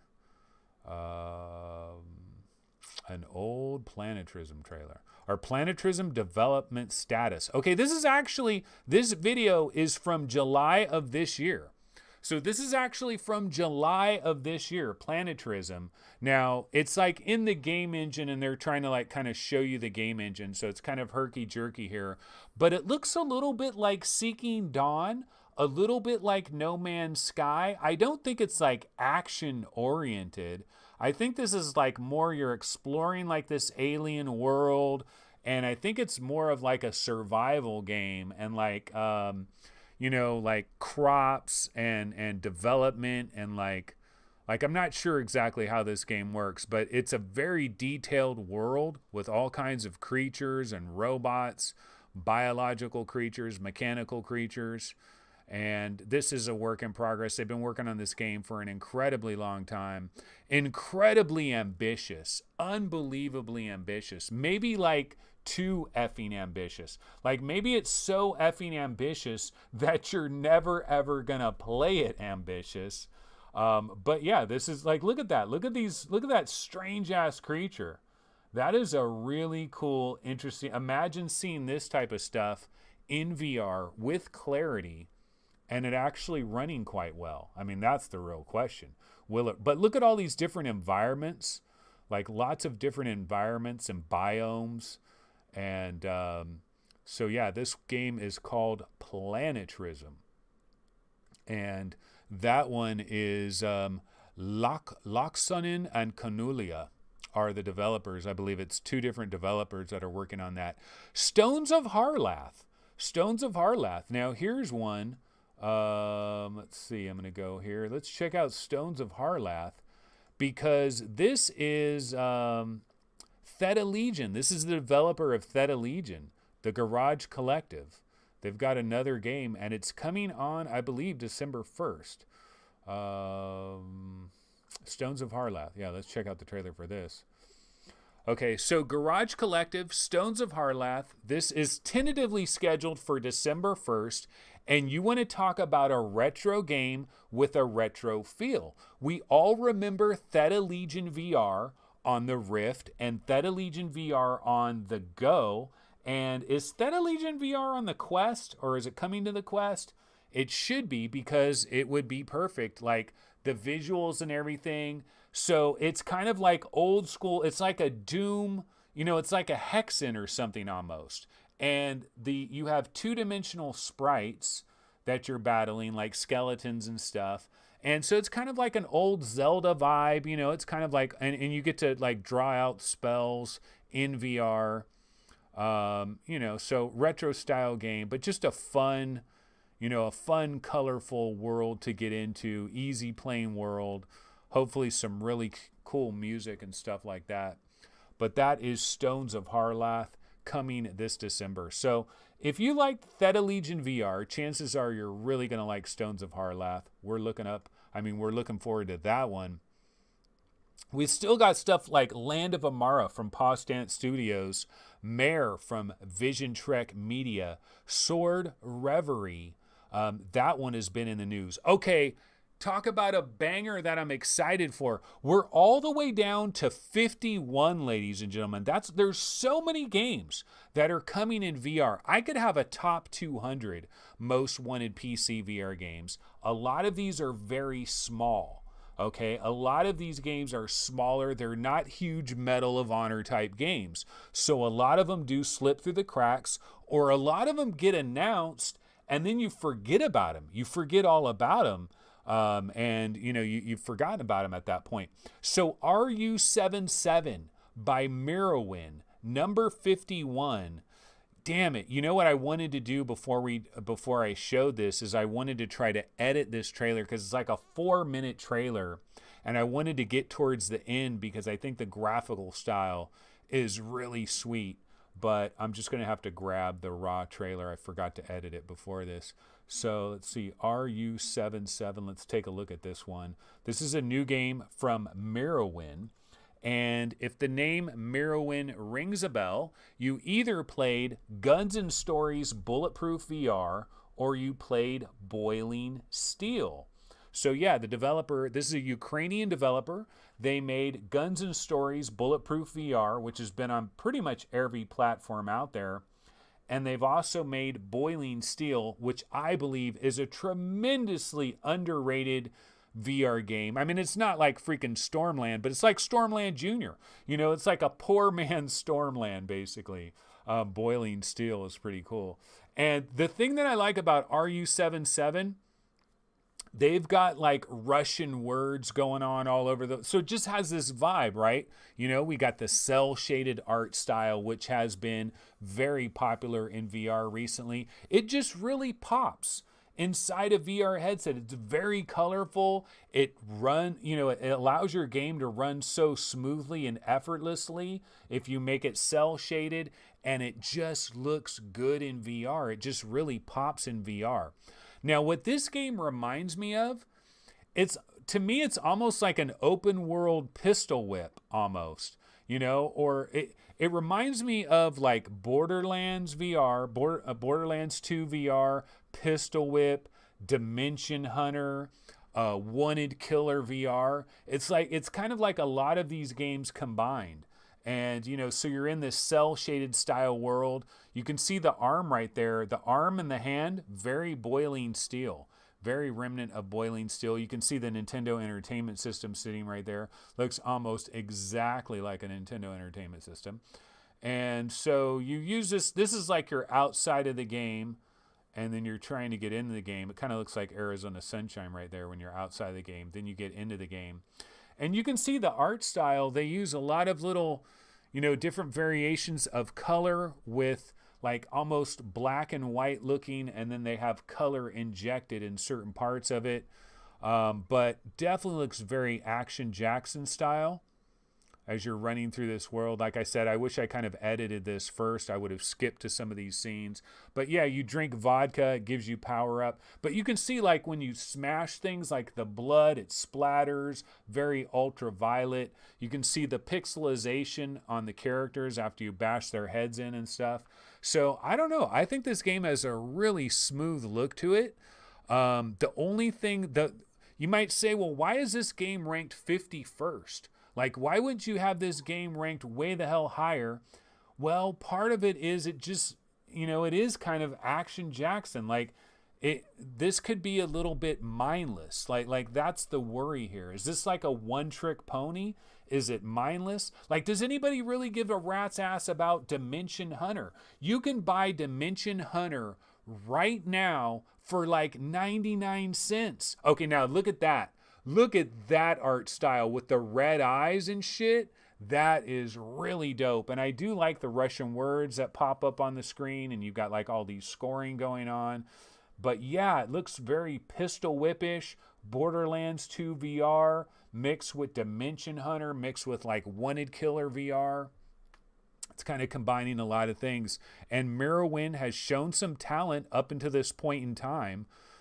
So this is definitely one we're going to keep our eyes on. And this is one, look, this might rise up the charts dramatically over the coming months as it gets closer and closer to release. RU77. Very interesting. I mean, they really went in their own direction with that game, and I'm very impressed with that. Okay, so Blast On just came out on the Oculus Quest. I haven't heard much about this. I don't know if it's any good. I know it's only like $10. It's out now on the Oculus Quest, but it's not out yet for PCVR. It's coming later. I think if you look on the Steam page, it says something like January 1st. Star Shaman, another interesting PCVR game that is coming in the future. Now, The Lost Eye. Babylon Battle Royale. Trial by Ting. We remember Charm Games. Everybody remembers Charm Games. Z-Race by Exocus. We don't really have gameplay footage yet, but we've seen some like CGI renders. Looks incredible. Exergo, you want to talk about old school? There's a lot of these retro stylized games that are mixed in among all these different games that we're looking at here, like Ancient Dungeon by a single developer, Eric Tholen. Definitely has that retro-y vibe going on, kind of Minecraftian in a way, but very colorful. Like, I like vibrant, colorful shit. If you can't tell already, I'm pretty much a fan of that. Exergo by Finite Games. Let's go ahead and switch back. And yeah, look at these beautiful visuals here. And let's go ahead and check out Exergo. Now, this one is definitely an indie studio. This is a much smaller studio. I would imagine this game is going to be very inexpensive. You know, it's kind of like an old Nintendo Entertainment System game, but like you're inside the Nintendo Entertainment System game. Kind of Compound. You know, it kind of reminds me, like, look at how colorful that shit is. You want to talk about color, mofo? That is color, baby. I want to be inside this world. Like, I love colorful stuff like this. So it definitely has kind of a Compound look. You know, pretty simplistic, but yeah, I'm jazzed, dude. I would play this all day just to see the vibrant, beautiful, pretty visuals and run around in such a colorful, bright world. So yeah, that is Exurgo by Finite Games. You know, another one to be checking for. And I'm kind of curious. So those of you in chat, are a lot of these games, like I'm curious for some of the people out there in chat, any of these games, like you've never ever heard of this game before, like what the hell is this game? I got to imagine that some of these games have not been on some of your guys' radars. Now, some of you hardcore VR nut job enthusiasts, you might know about all these effing games, and you might have known about them for a long time. Now, another interesting one that is on the horizon, it's called Wraith The Eye of Atlantis. And it's almost like an experience, but it's also a game, and it's kind of like Indiana Jones. And like, bro, doesn't everybody want to be inside Indiana Jones? Look, you want to be Indiana Jones, and your lady wants to be with Indiana Jones. Okay, so this isn't Indiana Jones, but it's Atlantis, goddammit. It's not Rome, and it's not Greece, but it looks freaking close enough, right? This is Atlantis. This is called Wraith The Eye of Atlantis. And if I'm just looking at this trailer, and if I'm judging games purely on trailer, dude, I can't even begin to explain to you how much I want to enter ancient Rome, ancient Greece. I want to be playing around with the Mayans, the Incas, the Aztecs. Like, I want to live in these worlds, man. I want to explore these worlds. I want to live into these worlds. And you know what I really want to do? I want to go to a freaking Disneyland physical location where I can play Wraith The Eye of Atlantis, and like I can sit on the edge of a fountain and like dip my hand into the water, because they've created a physical world that lines up with your VR headset. I want to really go into Egypt. I want to go into ancient Rome. This stuff should happen. I want time travel VR, all right? I want to travel to these places. Now, apologies for this video, how sometimes it like tweaks out a little bit here. The question is this the Assassin's Creed that we want it to be? Chances are no, right? Chances are no. This is like, I've never heard of this developer before. The developer is VR Connection, and they're working with this Aurichalum Pictures or whatever. And production value looks good. Graphics look good. I imagine sound is going to be good. I imagine there's going to be a lot of voiceovers that hopefully aren't ridiculously cringy. I mean, I'm excited for this. I think this could be really cool, but I see a lot of puzzles, you know? And when you see a lot of puzzles, you start thinking, oh man, you know, this is going to be one of these games where it's like got these really cool environments, but then you just basically go from one simple puzzle to another. There's a couple of little action sequences, and it doesn't really live up. Winter 2020. What does that mean exactly? That means this thing might arrive in December at the last minute, or you might get it in February. So we're not sure when we're going to get this game. I'm optimistic about it. You know, I'm hopeful about it. I'm cautiously optimistic is what I am. Like, honestly, I don't think this is going to live up to my dreams, but it might be cool enough just to be in a world like this.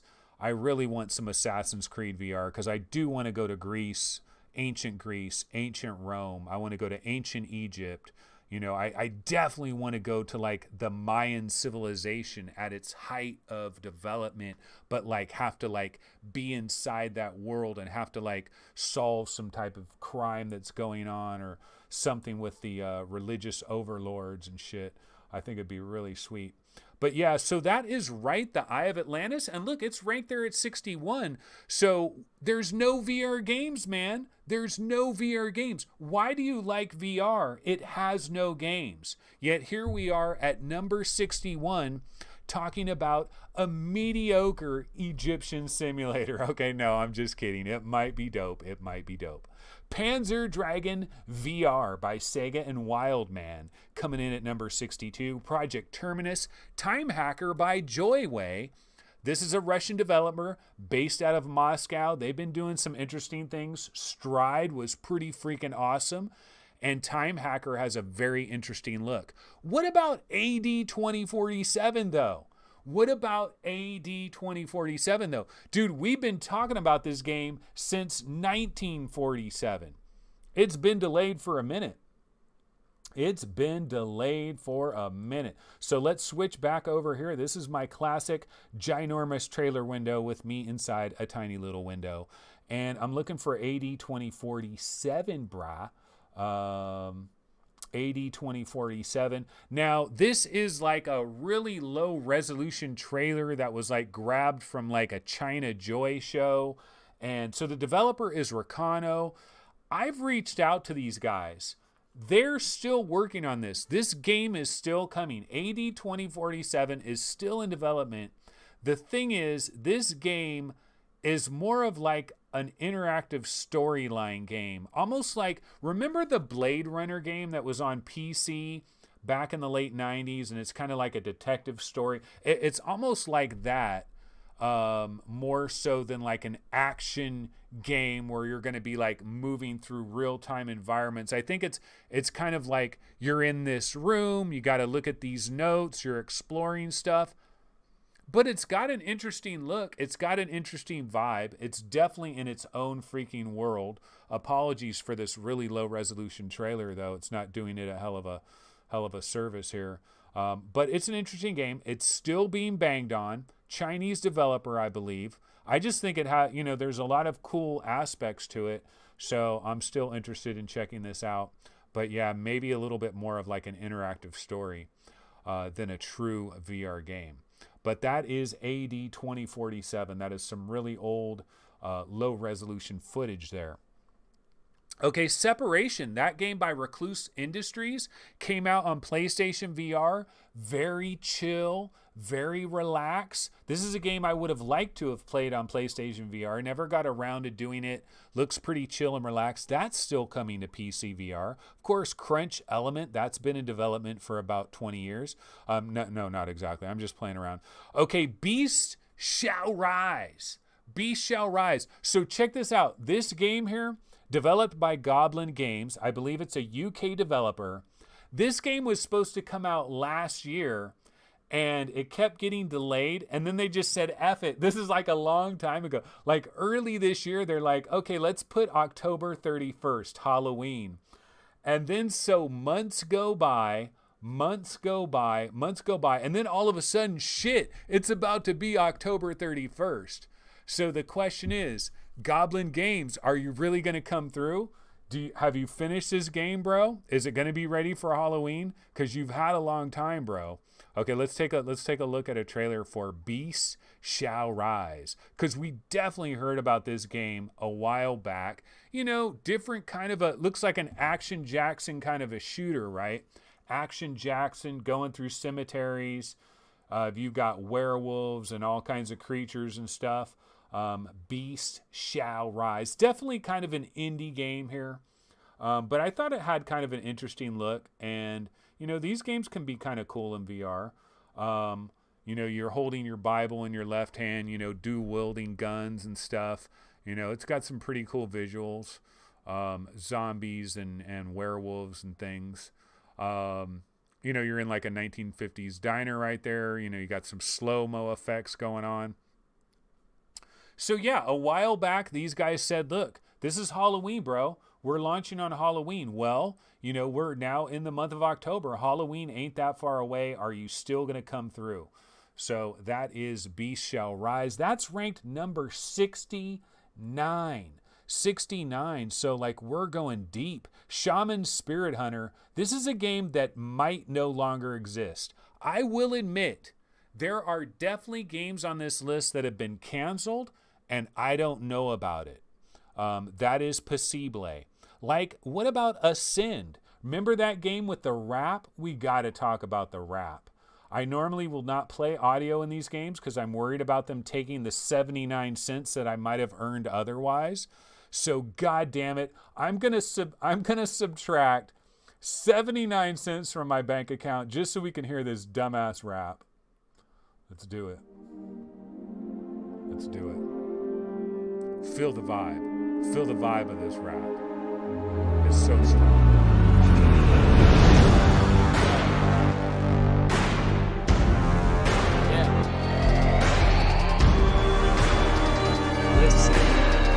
Listen, let's go. Let's go. I'ma fight till I pass out. Taking flight, every hater I strike in the slash down. No time for the chat now. I grind for the glory, I'll fight for the last round. Y'all die in the background. My time of the shining bright lights coming fast now. One smoke, never back down. I'm down for the battle, that's right, cause I'm maxed out. My face on the front page. What? Got paid for the gunplay. Popped off, got some shots off. I'm a rock star when I hunt game. Warrior, coming up on my prime and I'm ending a life with euphoria. Yeah, warrior. Playing the juggernaut, easily taking out for you. Yeah, warrior. Trying to be GOAT, I'ma reload. Yeah. Tell me you do not bump that in your car every day on your way to work. You know you do. You know you love that song. Okay, so yeah, this is Ascend. Developer is Team Newspaper Hats. Yeah, not my first choice for a developer name. Like if I'm looking at what am I going to name myself as a developer? Oh, I know. Team Newspaper Hats. It's freaking awesome. Of course you're going to name your team Newspaper Hats. Okay, so this is Ascend. You can see 4-player VR combat coming to Steam in 2019. They do have a Steam page. USC Games. This was actually developed by students at USC. And this game has not come out. This game is not released, but they do have the most incredible rap ever. The most incredible rap ever on this game. So we're still checking for it. That is Ascend at number 74. All right. We're still going here. We still ball all the way through 100 games. The Wake, Spiritual Calling. What about Patagon, the Forbidden Island? That's a brand new one that we just found out about recently. And it continues.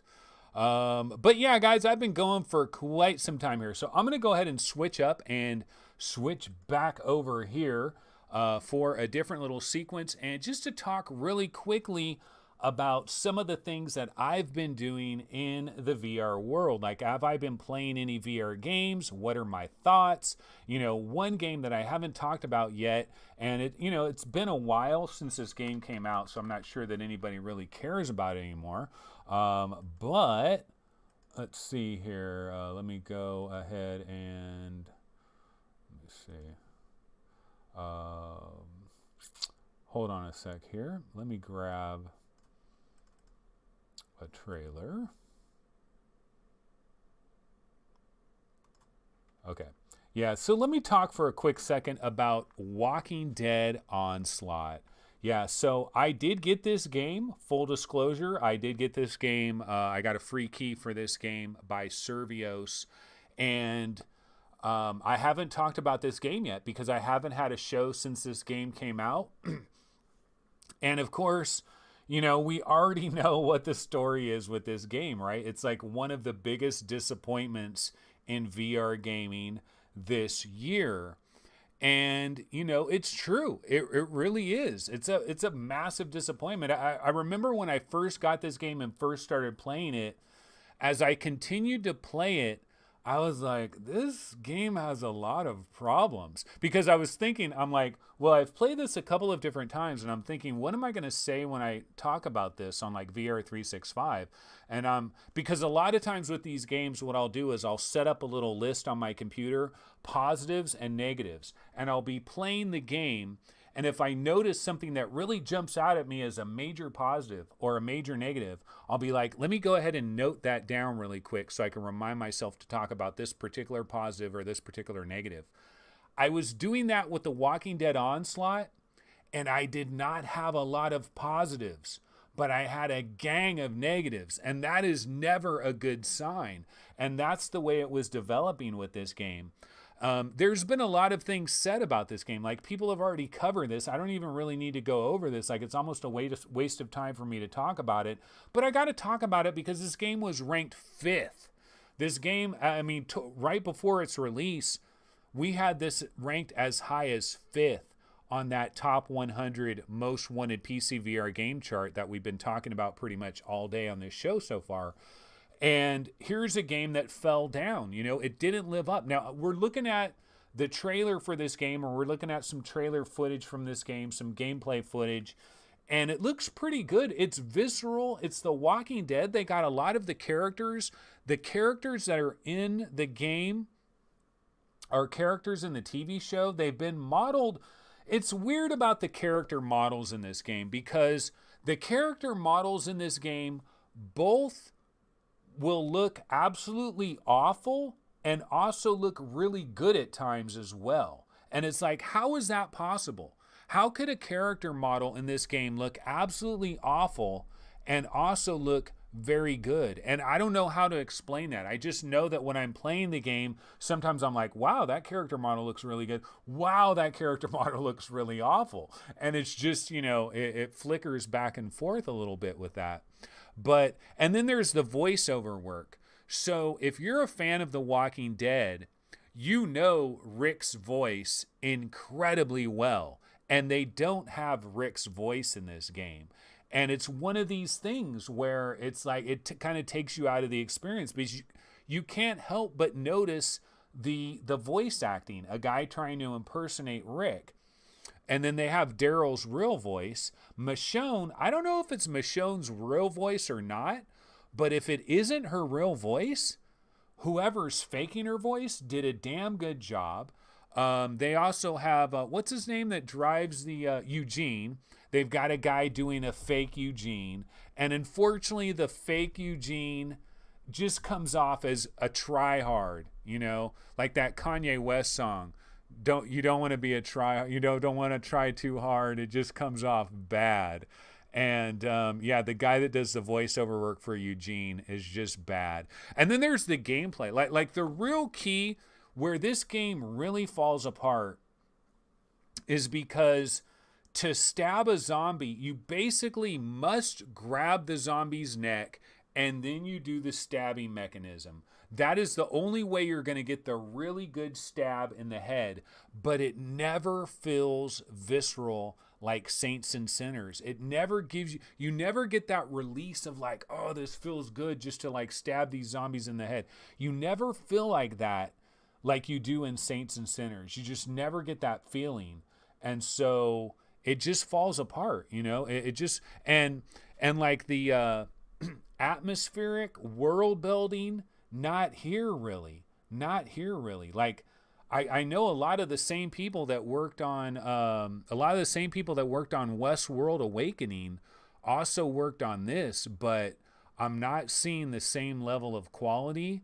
You know, this is just an unfortunate situation. And what do you do when you're Survios, man? Because this is such a big game. It's such a big release. You still have to like promote this and do tweets about it and all this stuff.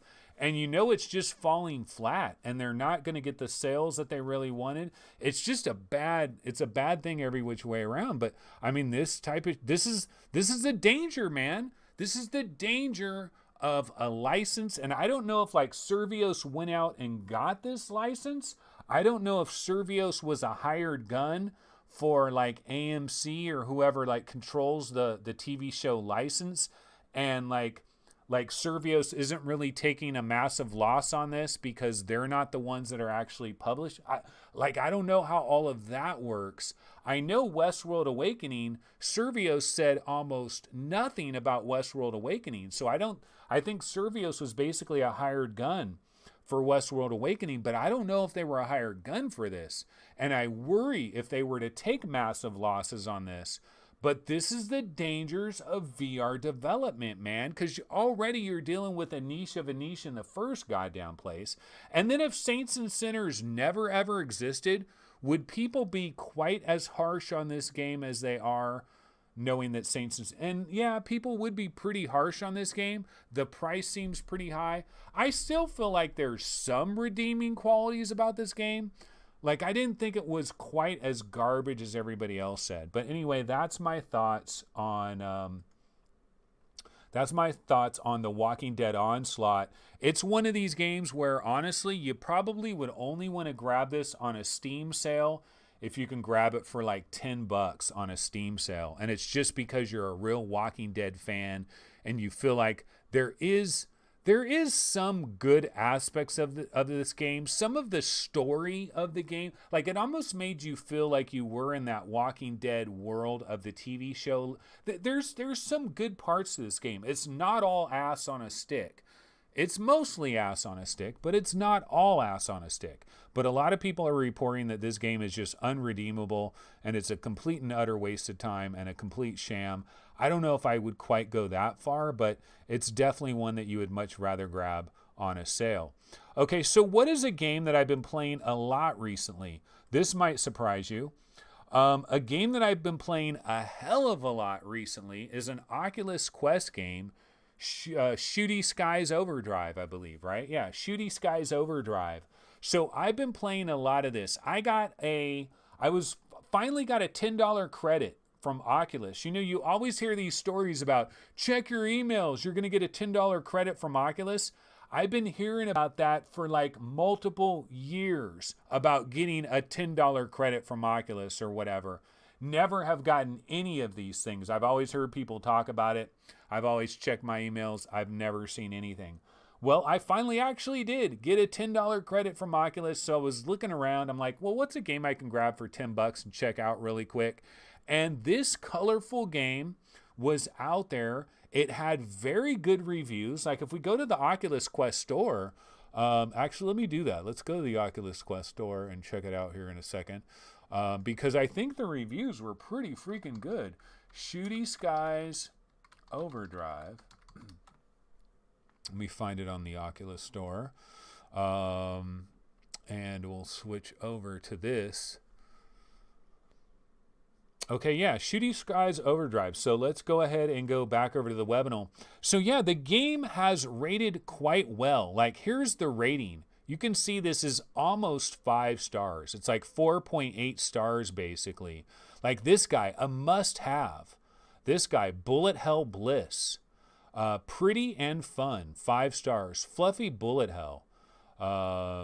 Fun, retro, colorful, challenging. I have about 40 games on Quest, and as good as 40 games. This fool's got 40 games. And as good as a lot of them are, none has made me want to write a review until I played Shooty Skies. Holy shit. Like, these are some good reviews, man. These are some good, I mean, it's got really good reviews. You just can't deny the fact that this game has some good ass reviews. It's hard though, dude. I've only made it to 2 stages of this game. I've only seen 2 stages. I've seen the Candyland stage and the stage that you start out in. And yeah, I'm really liking it. I'm like, here's the thing. If I have time to play VR today, I'm going to throw on my Quest and I'm going to jump into this game. Why? Because it's very similar to In Death.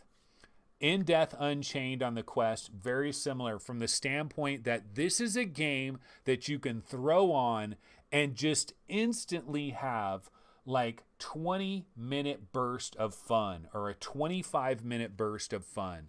It's just fun. It's colorful. Now, do I have a problem with this game? Yes, I do. I do actually have one single problem with this game.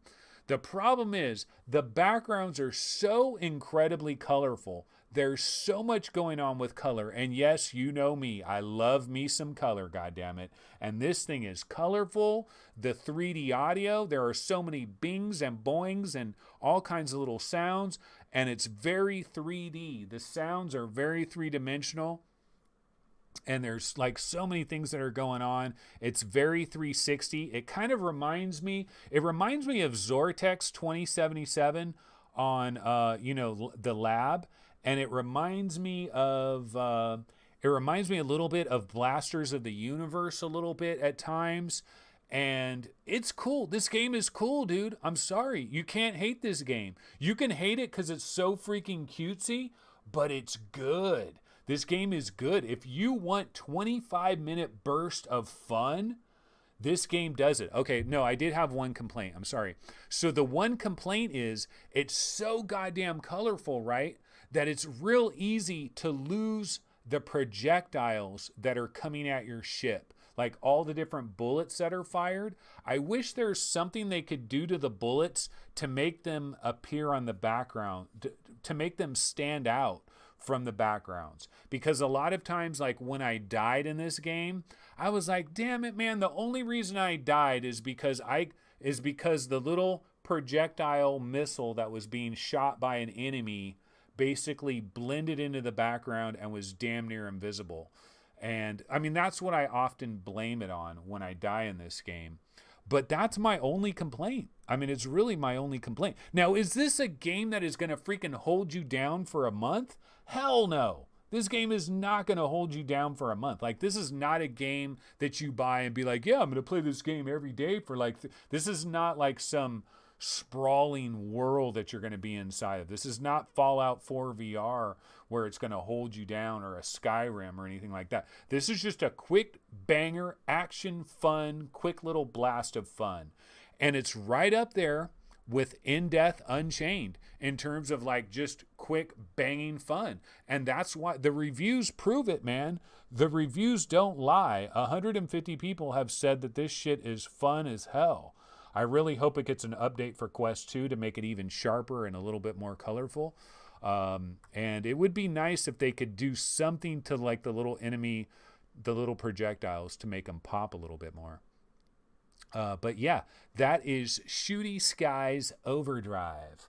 So yeah, I've been playing a lot of that just because it happens to be a new game that I've been playing. What else? I mean, I tried Frostpoint VR Proving Grounds, and you know, that one didn't do much for me. I know there's some demos. I've been so busy with some other things that have nothing to do with VR and nothing to do, just completely different situation that's going on in the background.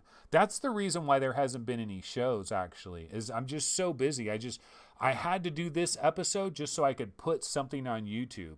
So, you know, it's like, yeah, VR365 still exists. We haven't gone nowhere. You know, we're still around. And, you know, I do work on VR game rankings when I get an opportunity. We've updated like this list. Also, like if you want to look at the Oculus Quest most wanted, let me take a quick look at that. We've been updating, and honestly, you really want to look at the Quest list because the Quest has shit like Assassin's Creed VR, bro. And it's got Splinter Cell VR, and it's got Jurassic World Aftermath, and it's got Star Wars Tales from the Galaxy's Edge, and it's got The Climb 2. None of these games are on the PCVR list. Now, could any of these games, Assassin's Creed, Splinter Cell, Jurassic World Aftermath, Star Wars Tales from the Galaxy's Edge, The Climb 2, will any of these games end up in PCVR world? Maybe. I don't know, man. Maybe they will, but they're going to be delayed, I think. But like, I'm hella hyped for like Jurassic World Aftermath. I'm really looking forward to playing that, even with the cell shading and everything. Blair Witch is going to be on the Quest first. Myst is going to be on the Quest first. Yeah, Contractors VR is still out there, of course. Gorn is still out there. Sniper Elite is coming to the Quest now. Population 1 will be on the Quest in a matter of days now. Warhammer 40K, that one by the developers of, what's that game? Drop Dead. Drop Dead Dual Strike Edition. The developers of that game, I think Pixel Toys or whatever. Yeah, Pixel Toys Incorporated. They're the ones that are doing Warhammer 40K. I'm more excited about that game now that I know that developer is actually doing it. Res Infinite comes out this week, actually, is coming on the Quest. There's going to be a lot of games coming out on the 13th. Pistol Whip, I haven't talked about that. Pistol Whip 2089, different kind of flavor, kind of like an expansion pack, but maybe it stands on its own and it's almost like its own entity, I guess. Oh, by the way, Pixel Ripped 1995, Pixel Ripped 1989 is available on the Oculus Quest store. Can you believe that, as DLC? How freaking crazy is that? I mean, they found a way, right? They found a way. Jurassic Park, they found a way. It's available in a roundabout ass way. But yeah, a lot of these games we talked about in the PC world, like Ilzia, Rhythm of the Universe, The Wizard's Dark Times, supposedly still coming to Quest. Invisible Hours is coming to Quest. Dash Dash World, already available. Yeah, this list, let's see, when did we last update this? This was updated on October 7th. So Dash Dash World had not been available at that time. Neither was Blast On, but Blast On now available as well. Holoception is coming to the Quest. Sam and Max, this time it's virtual. Battle Wake, Eclipse, and more. It keeps on going. Little Witch Academia, blah, blah, blah. Area Man Lives, Luna. So, I mean, there's lots of stuff that's still coming to the Quest. We've been trying to update that and keep track of that as well. So, been doing some of that on VR Game Rankings as well. But yeah, that's pretty much it, folks. When it comes to this episode of VR365, I just did want to get an episode out there so that people don't think VR365 is dead and buried. No, we are alive and well. My Patreon is in effect this month, which means I do got to provide, like, I'm morally obligated, man. I got to deliver some videos. If my patrons, a lot of times I will pause my Patreon because I'm like, I don't know if I'm going to have time to do any videos. I'm going to pause my Patreon because I don't want to feel like this like unnecessary pressure. But if I accidentally have my Patreon going and people are being charged, I got to do videos. And so I've done this video, and you can best believe when I get my Oculus Quest 2, I'm going to have plenty to say about that, whether it's good, bad, ugly, whatever.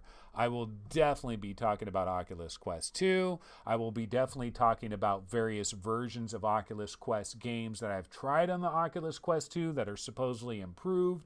I'll be talking about that stuff.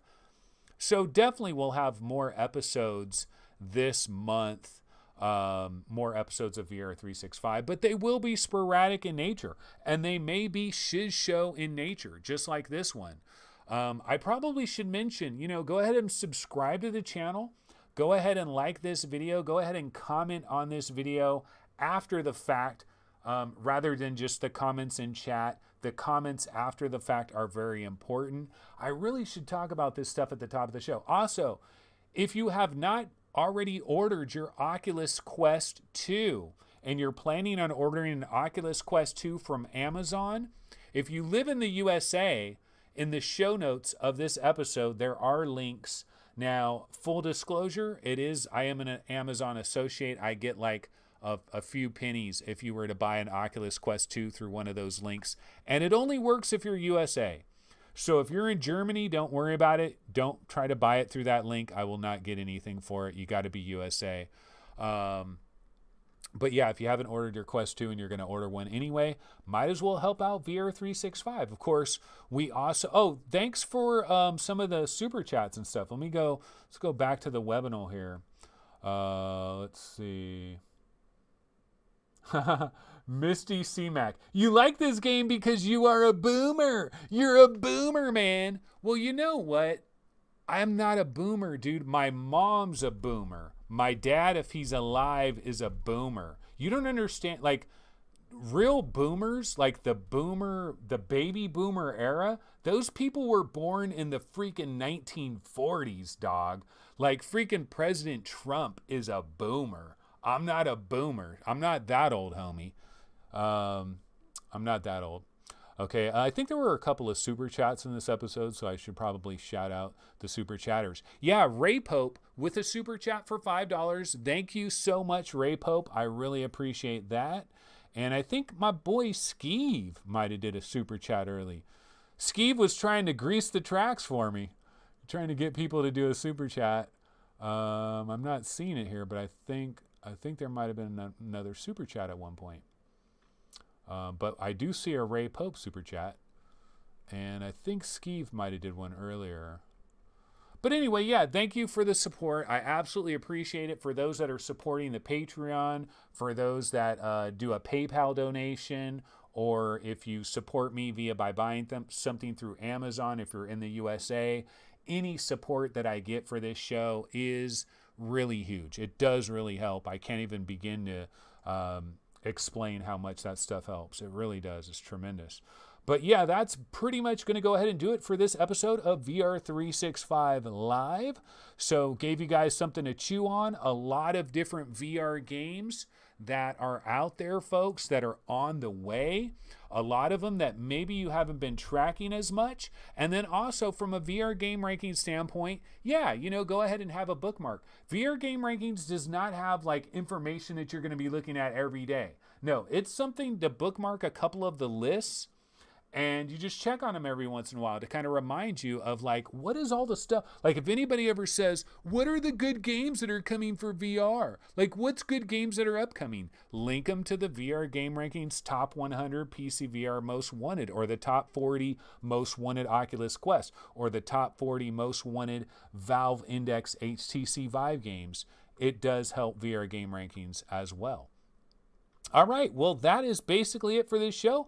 I will see everybody after I get my Oculus Quest 2. So my first opinions, I don't know when I'm going to get my Oculus Quest 2 because I don't have the day off work, and I don't know if someone's going to be here when it's delivered. So I don't know, man. But eventually sometime this week, I will get an Oculus Quest 2, and I will definitely give a full report of my opinion. I mean, I need to mess around with it probably for a day or two, but I might give I might just use the Oculus Quest 2 and then immediately record myself right after I first used it and be like, I just used an Oculus Quest 2. It fucking sucks, man. No.